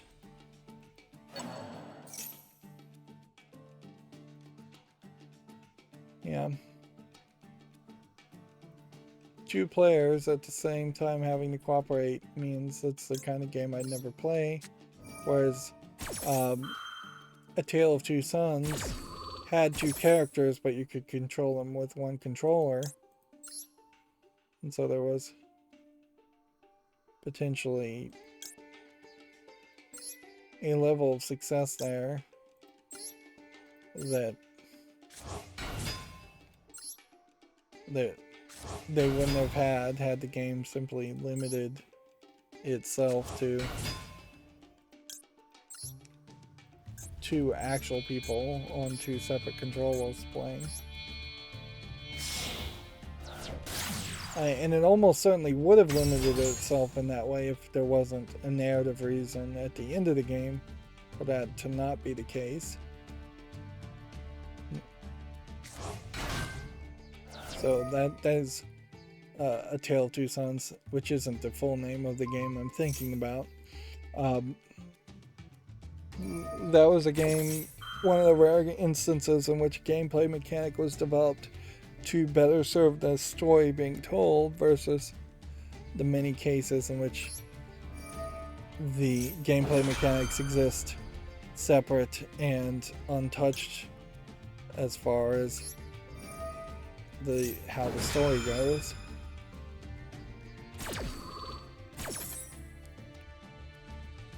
Let's see.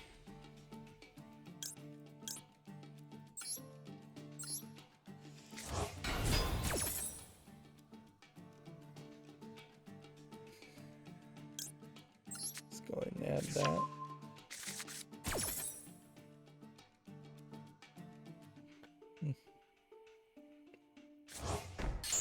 Let's see, the game Lost Epic launches July 28th for the PS5, PS4, and PC.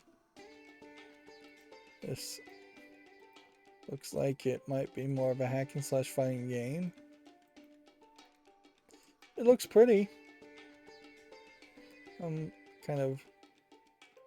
It's definitely one that I could see paying some attention to. What's funny though is you have this early access update 1.3.0, which games really shouldn't be at version over 1 if they're early access and technically still in beta.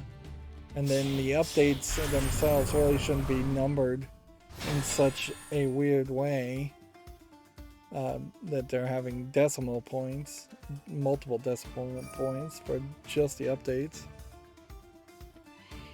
And looking at this trailer, yeah, I don't see a game that feels like it should be in early access still.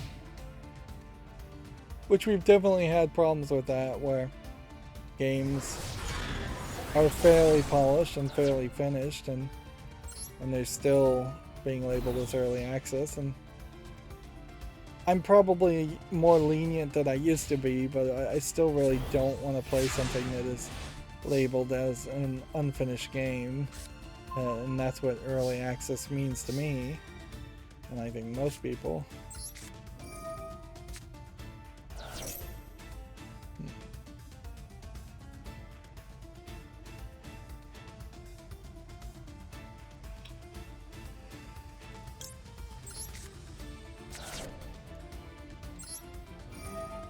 You really have to do a lot in this deck to win, though. There's a bit of a struggle there.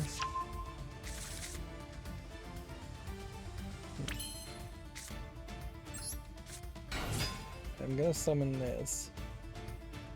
I'm gonna hope that this lets me activate its effect to do this.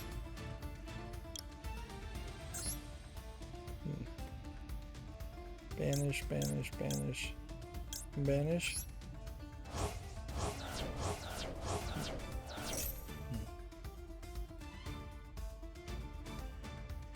Summon this. And I just want to focus on actually winning here.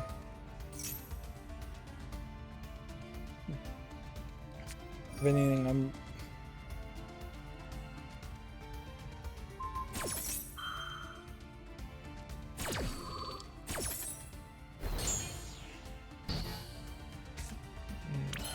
Well, that wrecked me.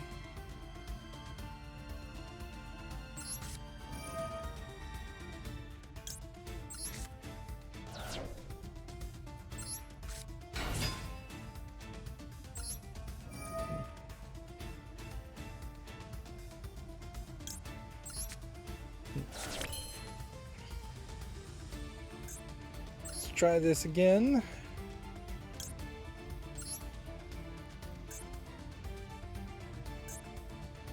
I could, you know, actually just use this and then... Nope. That's probably not the best way. I thought that would let me use that one as 4, but... we'll take this one for sure. We'll take this one. This one. And we'll take this one, sure, why not?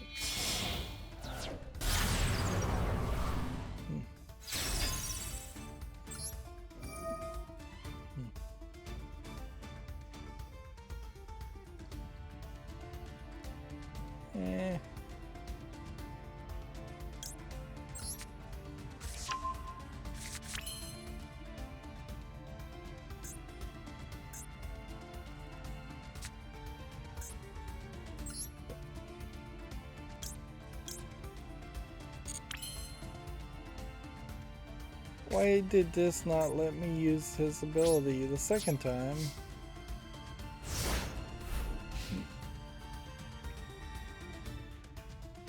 Yeah, I think I might lose here. Let's see, a 2 versus 2 battle action game called Family Battle Tag Arena for PC launches on August 6th.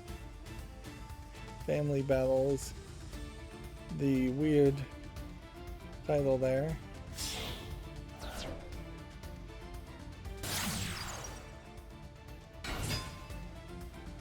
Yeah, as an actual game, it looks fairly generic looking at the teaser.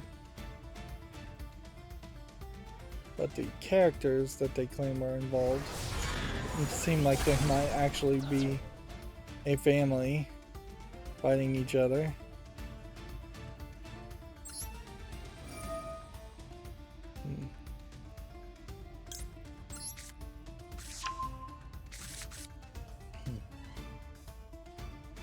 I'm definitely moving really slow today.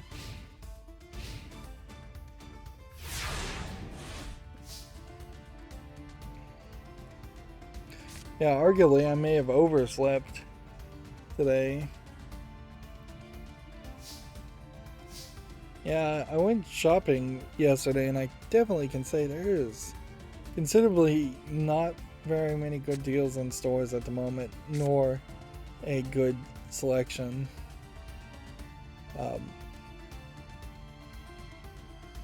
Like, you're really just not seeing good offerings.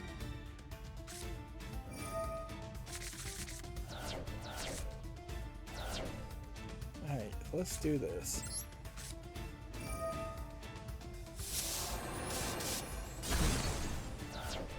Let's activate this ability.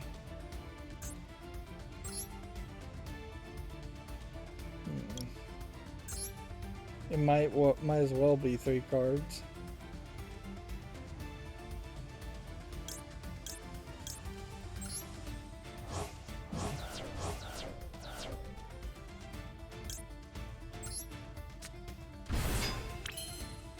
We might get a network disconnect here that might save the day.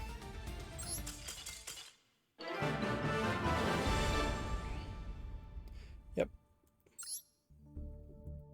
So if you just stick with this, their network seems to be so bad that you can just stick with a game long enough and then you'll get a victory that way, or at least have a high chance of getting a victory. What is the rewards list, by the way? Another 100 gems if we get to this point, and then if we get to Platinum 5, it would be another 200 gems. Oddly, they have gone in an opposite direction here, where they have added now another tier of diamonds that I'm fairly certain did not exist before, and they're going backwards now. It's like platinum, diamond. Um, the only thing I guess you could suspect is maybe what they are going to try and claim is that platinum is a material where diamonds are gemstones, but then you're starting with diamond. So if you were going to make another tier here, I don't think rubies are better than diamonds. Um, so it would make just as much sense to have like a double diamond tier if you need to add yet another tier, which they probably do. Let's see, Qkiyomi, consider it online for PC launches and early access in June. A deck building RPG called Solvares is coming to console and PC. Have we seen this before? Deck building with this art style? That seems very weird. Solvare's Fatal Error has been announced for iOS and Android, which apparently is a prequel to the January 8th release deck building RPG. So, 2 announcements for that series of games. A dark fantasy visual novel called The 13th Month launches on August 6th for PC, iOS, and Android. Let's see, we've got a trailer. You don't get the dressed down mage very often, where you have a character that's wearing just kind of a generic stitched together robe, and it's not exaggerated with ridiculous jewelry and or stitch work. And you kind of see that that's kind of the art style of all these characters, is that even when they're flamboyant, they're not going crazy flamboyant. Now, this may very well be a case that this is one of those games that in actual gameplay you never see these characters, and they are really just instead tiny zoomed out characters on an RPG Maker visual level. But it almost would make more sense to have more dressed down appearances for characters instead of like Harry Potter being overly decorated even in having a school uniform. Let's see, moving on, the Indie Live Expo Winter 2022 has been announced. Apparently not no date announcement though. Gematsu has this week's Japanese game releases: Yuri Kill the Culmination Games, Pac-Man Museum Plus, and more. As far as actual physical releases, there's about 5. And digital, there's about 30. This, I suppose, would be the part that would concern most people. If you were just apples to apples comparing the number of digital games to physical games, you might get concerned that there's so many more digital games. But then it is really not an apples to apples comparison. A lot of these digital games are very cheap, low effort asset flip garbage like we see on Steam all the time. The Line Monster Rancher opening movie is available from Line Corporation, Line Games, which I suppose this might give you a general idea of what this Monster Rancher game might look like. But in a lot of ways, I think this Line game might be the one that's just a remake of the original Monster Rancher games anyway, so yeah, I severely question whether too many people really want to play the original Monster Rancher game all over again. If this is a remake of the old game, though, it doesn't look terrible. It's not blocky or low pixely. Um, I would imagine people in the East may have a lot more nostalgia for Monster Rancher than people in the West. I don't think too many people in the West actually played the games, or I imagine a few watched the cartoon, but not anywhere as much as Pokemon. A game called Silver Bullet Break launches August 12th. The PC demo is now available. This looks like it is a dungeon crawler with monster girls. I don't know if it's going to particularly go in an adult direction. It may just be cutesy monsters the whole time. And as a dungeon crawler, it's not really a dungeon crawler as much as it's a gacha game where you build a deck and then you play it against a tournament bracket. Which might speed up the whole process if that's what you're looking for. I don't know if players of those types of games really are looking for that. It definitely does make it feel like it's offering something different while looking like it's offering something very familiar and frankly held in contempt for being pretty bad. Apparently, a Japanese delinquent high school strategy RPG called Bancho Tactics has been announced for PC. Interesting, PC only. Looks like it's a positional placement RPG game set in a real world scenario, which is interesting. Yeah, I don't know if a game like this would get an English translation though. And I don't know if it would be worth playing since I don't really like that style of gameplay. Trinity Trigger, new action RPG from Furu, has been announced for the PS5, PS4, Switch. It launches September 15th in Japan. It's an action RPG, it says. This art is kind of blurry and overly focused on the sword for its own good. You can see the Switch version had them zoom it in a lot more on the characters. Otherwise, yeah, it does look like it is a 3D chibi RPG game. Doesn't look terrible, doesn't look amazing. We have about 3 more Gamatsu articles and then several more Steam games. A story-driven fantasy adventure game called I the Inquisitor has been announced for PS5, Xbox Series, and PC. Which, being an Inquisitor, the thing I would say here, and this is going to almost certainly come down to just a personal fetish of my own, or personal quirk or whim of my own, however you want to take it. If you played a game where you're playing as an Inquisitor, you're almost certainly going to have to torture people in very horrific and brutal ways in which they were tortured in the old days during the Inquisition. Otherwise, you're just not living up to the name of being an Inquisitor.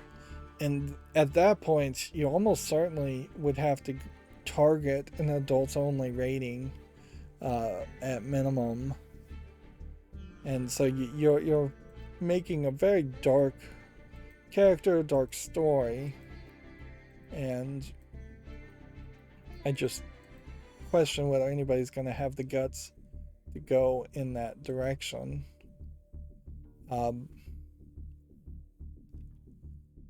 There have been a couple of fantasy games that have had inquisitions, and there have definitely been cases of it being implied or even scenes of people being tortured, but the actual concept of being an inquisitor and it being part of your job to day in and day out torture people is a very different thing.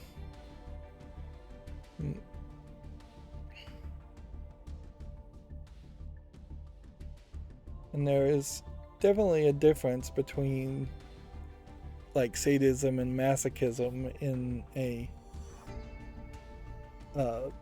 sexual implementation and actual torture that is intentionally doing horrific amounts of pain and damage to people, which you still do horrific amounts of pain and damage to people in almost every game, but usually the people are fighting back or attacking you first, and it feels a little more justified.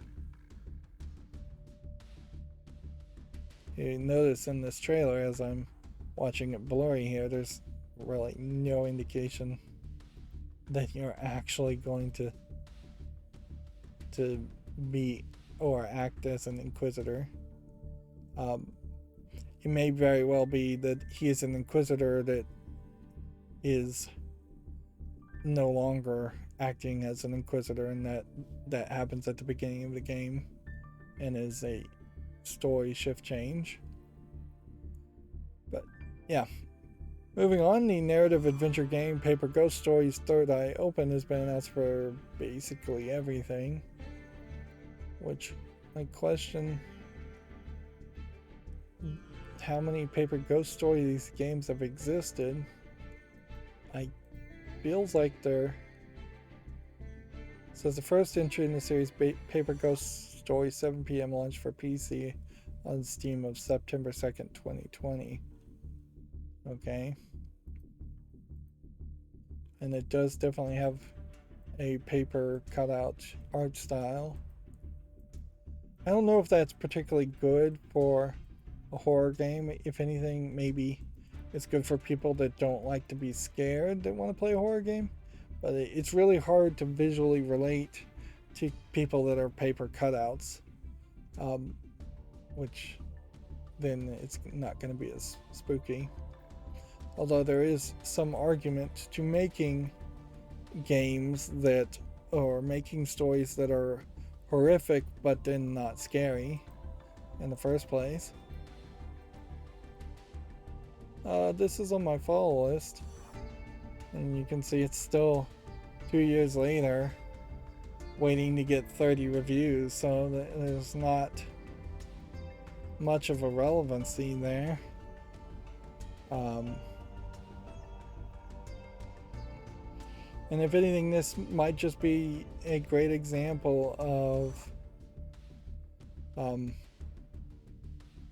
in always it feels like this is what developers have to go through, is that they make a game, it's 92% positive for the 27 people that reviewed it. It's just that they didn't have that advertising and that budget to get people interested in it. So now they would hope that this sequel to the game would catch people's attention and bring more sales to it.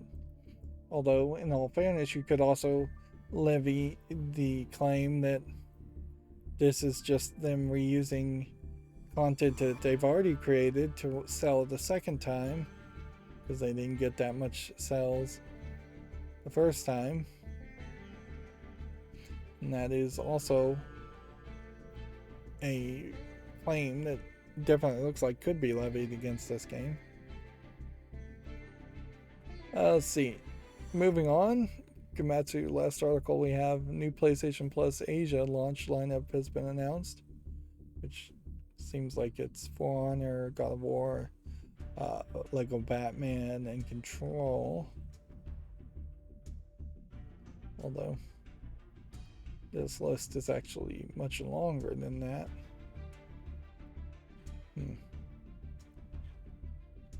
Yeah, it's a lot of games. Check out that article, I guess, if you're interested. You have a game on Steam called The Museum of Self in Space, which looks like nothing. Here we have a game called Dungeon Run, which looks like it's just a platformer. It's kind of nicely polished visually, but it still looks like a platformer and nothing else. There aren't any enemies that seem to happen or be around here. It's it looks like it's a platformer slash infinite runner. with some other elements trying to be added to it, but I don't think accomplishing much around that idea. Yeah. Seems like there's some ideas connected poorly. So I'm going to say no to that. The sushi spinnery.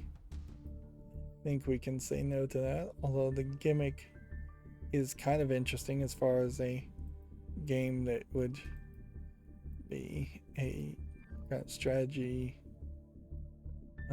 Factorio type clone, I would suspect, is close comparison. Ninja Village doesn't look like anything of interest. Venture Towns doesn't look like anything of interest. Here we have a game called Typer Girl, which I guess is a typing game with lewd anime girls around it. Suppose it is worth pointing out that Game Grumps decided to cover yet another adult in nature game. It was a furry game that specifically focused around feet, and it very quickly became the number 34 trending overall that day on YouTube. So I wish YouTube would take some messages from that and say, hey, there is room and desire here for adult content, even joke adult content, such as a furry low effort game. And that probably is the only way that we would ever start to get good quality mature games, is if people could cover mature games and that audience could be advertised to and that audience could be grown. But with it all being hidden and not talked about, YouTube is not going to be able to engage in that marketing, in that market, and I don't think they care. It also certainly shows how the algorithm sucks and YouTube sucks in general, that Game Grumps can cover a joke troll adult game and get shot right to the top of it, whereas better critics, people that actually are good at playing games or good at reviewing games, are nowhere near the top 34th spot on YouTube. That's not to say that I personally think I belong in the top 34th spot, not anywhere close, but there should be somebody out there that actually is good at playing games or good at being critical of games and are covering actual games that most people want to see reviews on, instead of Game Grumps just being algorithmically blessed and allowed to succeed while making very poor quality content in the past 3 or 4 months. Like they really have not been covering that many good games. Moving on, here we have Rookie Min's Disappointing Adventure, which looks like it's a frustrating troll game where you're just gonna die over and over again, which is definitely not something I'm interested in. We have Egg Over It, Fall Flat from the Top, which is obviously a getting over it and Fall Guys name confusion game. So no to that. Here we have a jigsaw puzzle game, which we can say pretty much no to that. A solitaire game, which we can say no to. You always get one, pretty much. Night Racer, this is the first racing game I think we've seen today. It doesn't look particularly interesting, it's just usually we see a lot more of them. Tales of Agaris, it's an RPG maker, low effort. That may be the first one of those we've seen today. Godspell Defender. Seems like it's a side-scrolling shoot 'em up where you're flying backwards instead of forwards, which doesn't really change that much. No to that. Here we have a what looks like Chinese asset flip low effort game. Yep. Magna Grecia.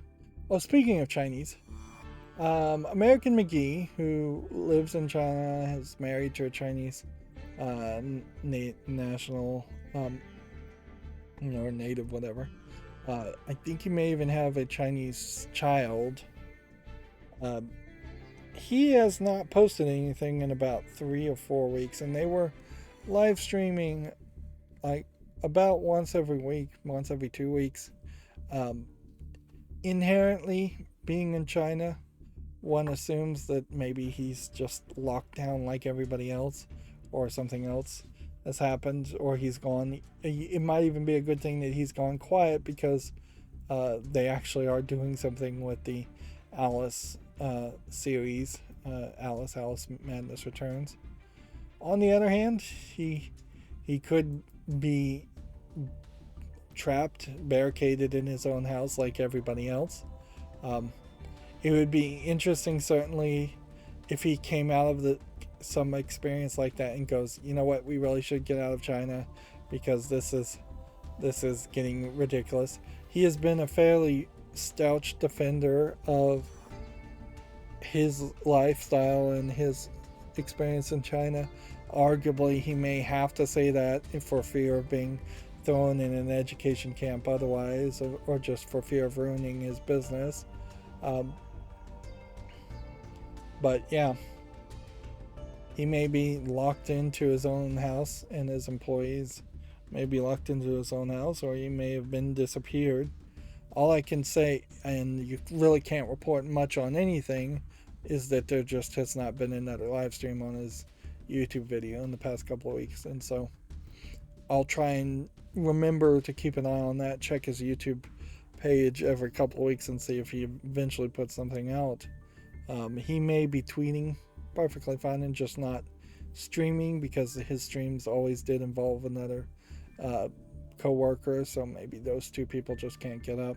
His internet may be getting blocked because he was VPNing out of the Great Firewall of China. But it is, I think, worth noting. That's all you can say is, I have noticed this person is missing on YouTube. And that was all I followed them. In the exact same aspect, I could say, I could easily notice that plenty of other people are missing from YouTube and Twitter as far as game developers. I have not seen anything from Double Fine since they've been acquired by Microsoft. I haven't really seen them tweet or say anything, but maybe I blocked them and stopped following them on Twitter. And certainly you wouldn't make the assumptions that too much is going on in that case. I haven't seen a lot from Gabe Newell. That doesn't really surprise me, though. So it's not much of a story, certainly, to say you've noticed somebody's missing and they live in China, so that might imply several things. That's definitely not the kind of story that any good editor should allow to go to print.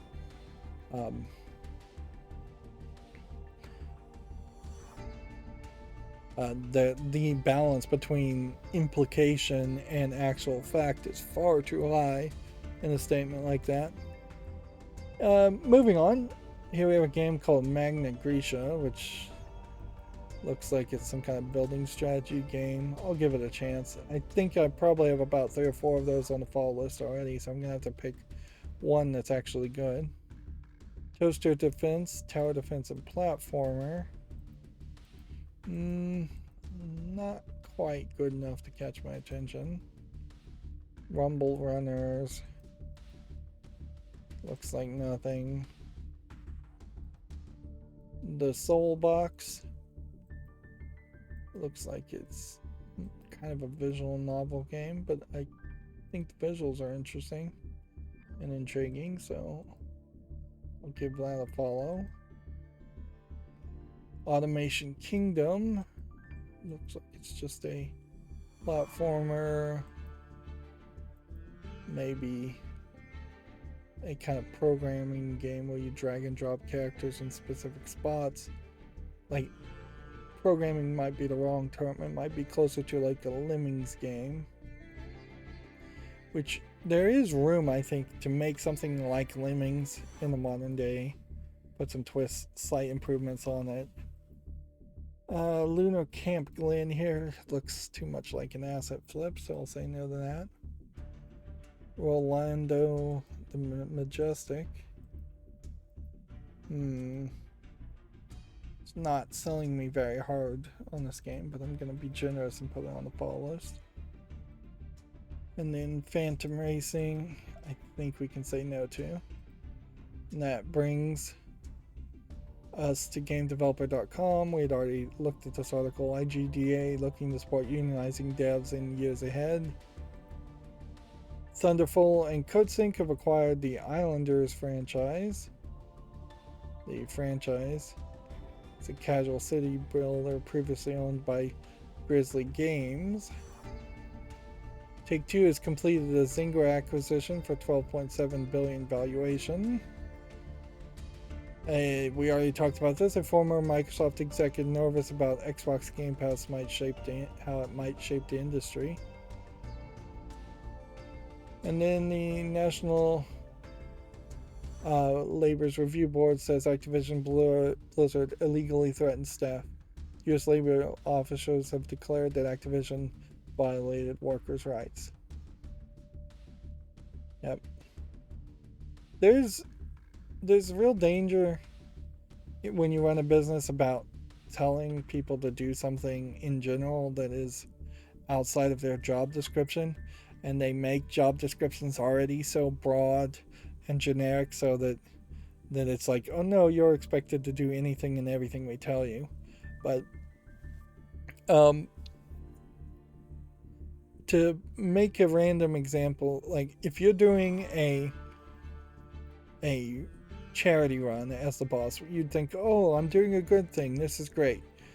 It's kind of unethical to tell your employees to help organize that charity run or promote that charity run. That's not their job. That has nothing to do with them. And even if you don't force them to do it, if you say this is 100% optional, you're coming from a position of power, and I hate to use that phrase, but it really is the only one that should be used in this case, that any request comes with the threat of being seen as not a team player and potentially not getting a raise, not getting a promotion, or being fired or let off at the next review period. So unless your job and your boss is to run that specific charity, even doing something like as a boss, doing a fun run or having your kids sell Girl Scout cookies and asking if anybody wants to buy those Girl Scout cookies or donate $10 for every mile you run, all of that is fairly unethical and wrong of a boss to do. Like in a lot of ways, you've heard me rant in the past that the employee shouldn't bring their opinions and thoughts into the workplace, and they shouldn't be like demanding that companies donate to certain charities that are like pro versus Roe versus Wade. They shouldn't be talking about that during business meetings and things like that. Same is kind of true for bosses. Bosses really shouldn't be bringing in their kids to sell Girl Scout cookies. They really shouldn't be doing their charity efforts or talking about their charity efforts to their coworkers or to their subordinates in particular. Even if you are trying to do a good thing, you're actually unfortunately doing a bad thing because you're unethically manipulating your employees. And even if it is like a fully sanctioned thing, if you own the company and you say, well, the company is doing this, well, that's not really what people were hired to do. So you've drastically changed their job description, and frankly, you're forcing them to support a charity they may not want to support. Which is why, to get back to the whole Roe versus Wade thing, like, no, it really isn't ethical for Activision Blizzard or any company, any video game company, to come out and say we support Roe versus Wade, because there very much are going to be some employees of that company that don't support that, and or don't support in general the concept of a corporate soulless corporation claiming they support some stance, whether regardless of what the stance is. But yeah, I just wanted to throw out that 2 cents, because that is easily a situation that we've seen happen, in similar situations I've seen happen. Raven Software QA workers successfully vote to unionize. We already talked about this. He's part of the Game Workers Alliance. Now, is this with assistance of the Communication Workers of America, the CWA, or was that a different story?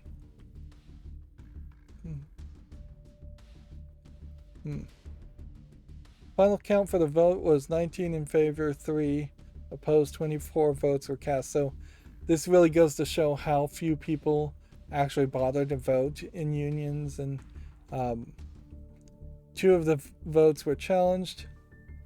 Spokesman for the National Labor Relations Board said that the number of challenge votes was not sufficient to interfere with the final result, which is to say 2 minus 19 in favor still means 17 in favor versus 3.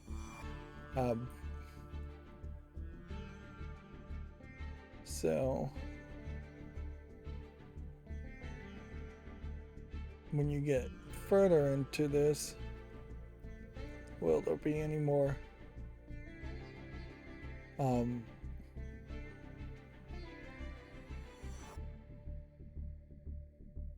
information about how the Game Workers Alliance will be formed and run? Not really. And they probably will never report as to just how many members or how many people are in charge making decisions, how many committees and things like that.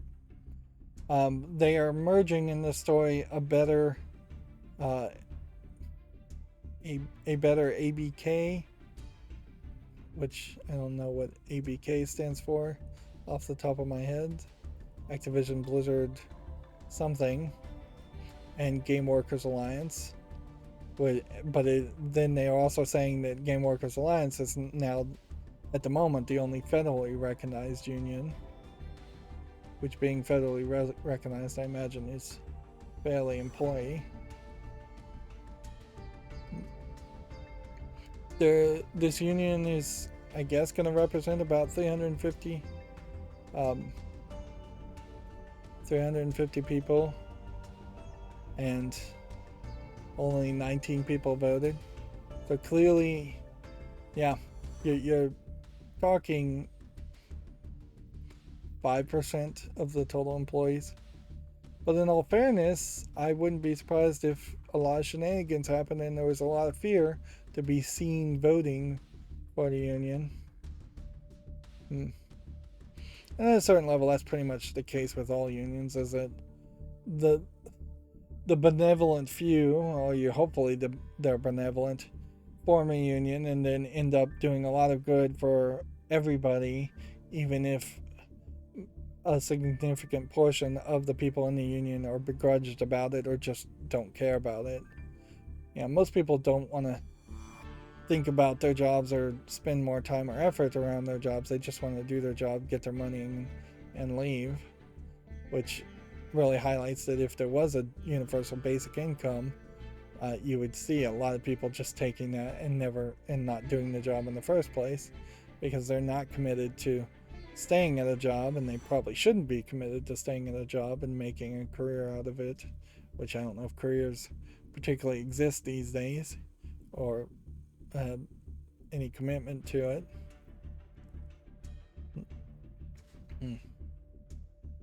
I don't, on a day-to-day basis, feel much of a difference having personally worked at a job for over 5 years versus working at some places for, well, an hour. Like, there really isn't much of a difference from the one job, which was the first job I ever worked, which was only an hour long, versus working in a job for over 5 years. Here we have some fall list cleanup. Let's see. Savage Halloween. Do I really want to play something like this? No, I don't think I do. This is a little too NES. A little too much of a Contra clone. And I just don't see a reason why I would do this. So I'm going to say no to this on the fall list. Sausage Fest came out in 2021. And while I find the name funny, clearly not even 3 people found the game interesting enough to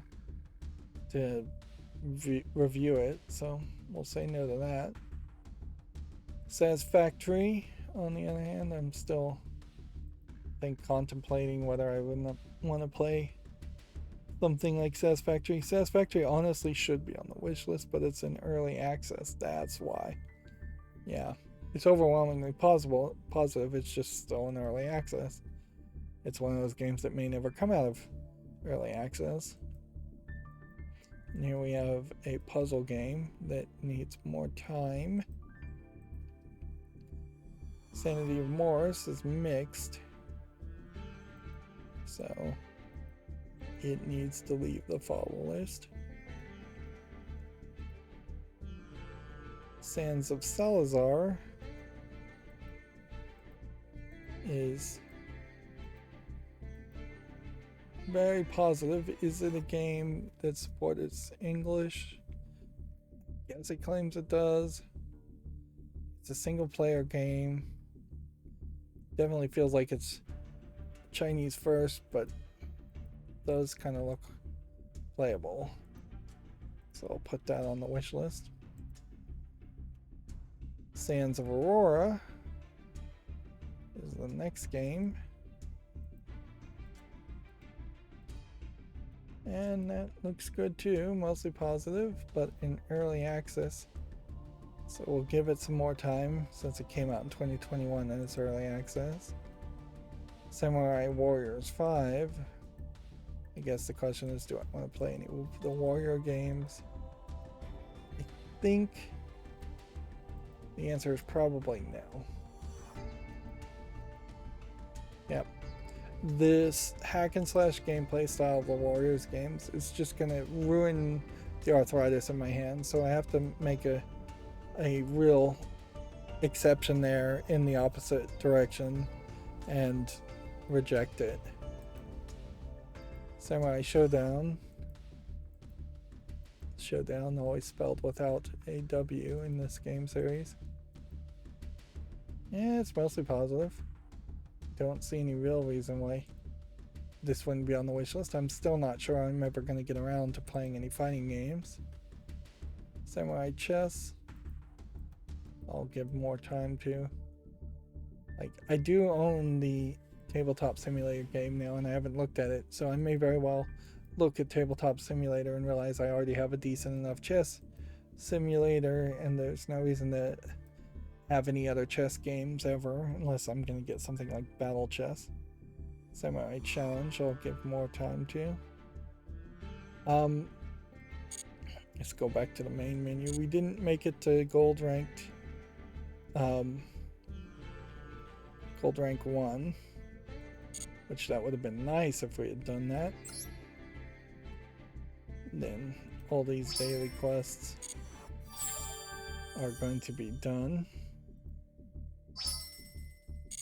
which will get me some more gems. Hopefully this might push me up to getting 6,000 crystals, so I could potentially open 30 packs if I need to for the last 2 remaining solo stories, which I assume it's the last 2 remaining solo stories. I may very well find out that once I do one solo story, it opens a gate and unlocks some more solo stories. There might be quite a lot of content here. Declare an attack to a monster in a ranked duel. We only did that once. And we made a lifetime progression there. A lot of these lifetime things still are going to take forever. Yeah, we're still a little short. Okay, let me just quickly go through my Twitter feed to see if there's anything new. This has been a kind of bad stream on my part. Immediately start with having to run to the bathroom and then not bothering to just start over after that point, since I was only 3 minutes in, just to save some time was my thought. I think that was probably not worth the 3 minutes of time saving. And then just being tired in general and not really having a lot to say. It's definitely a laid back, slow Monday.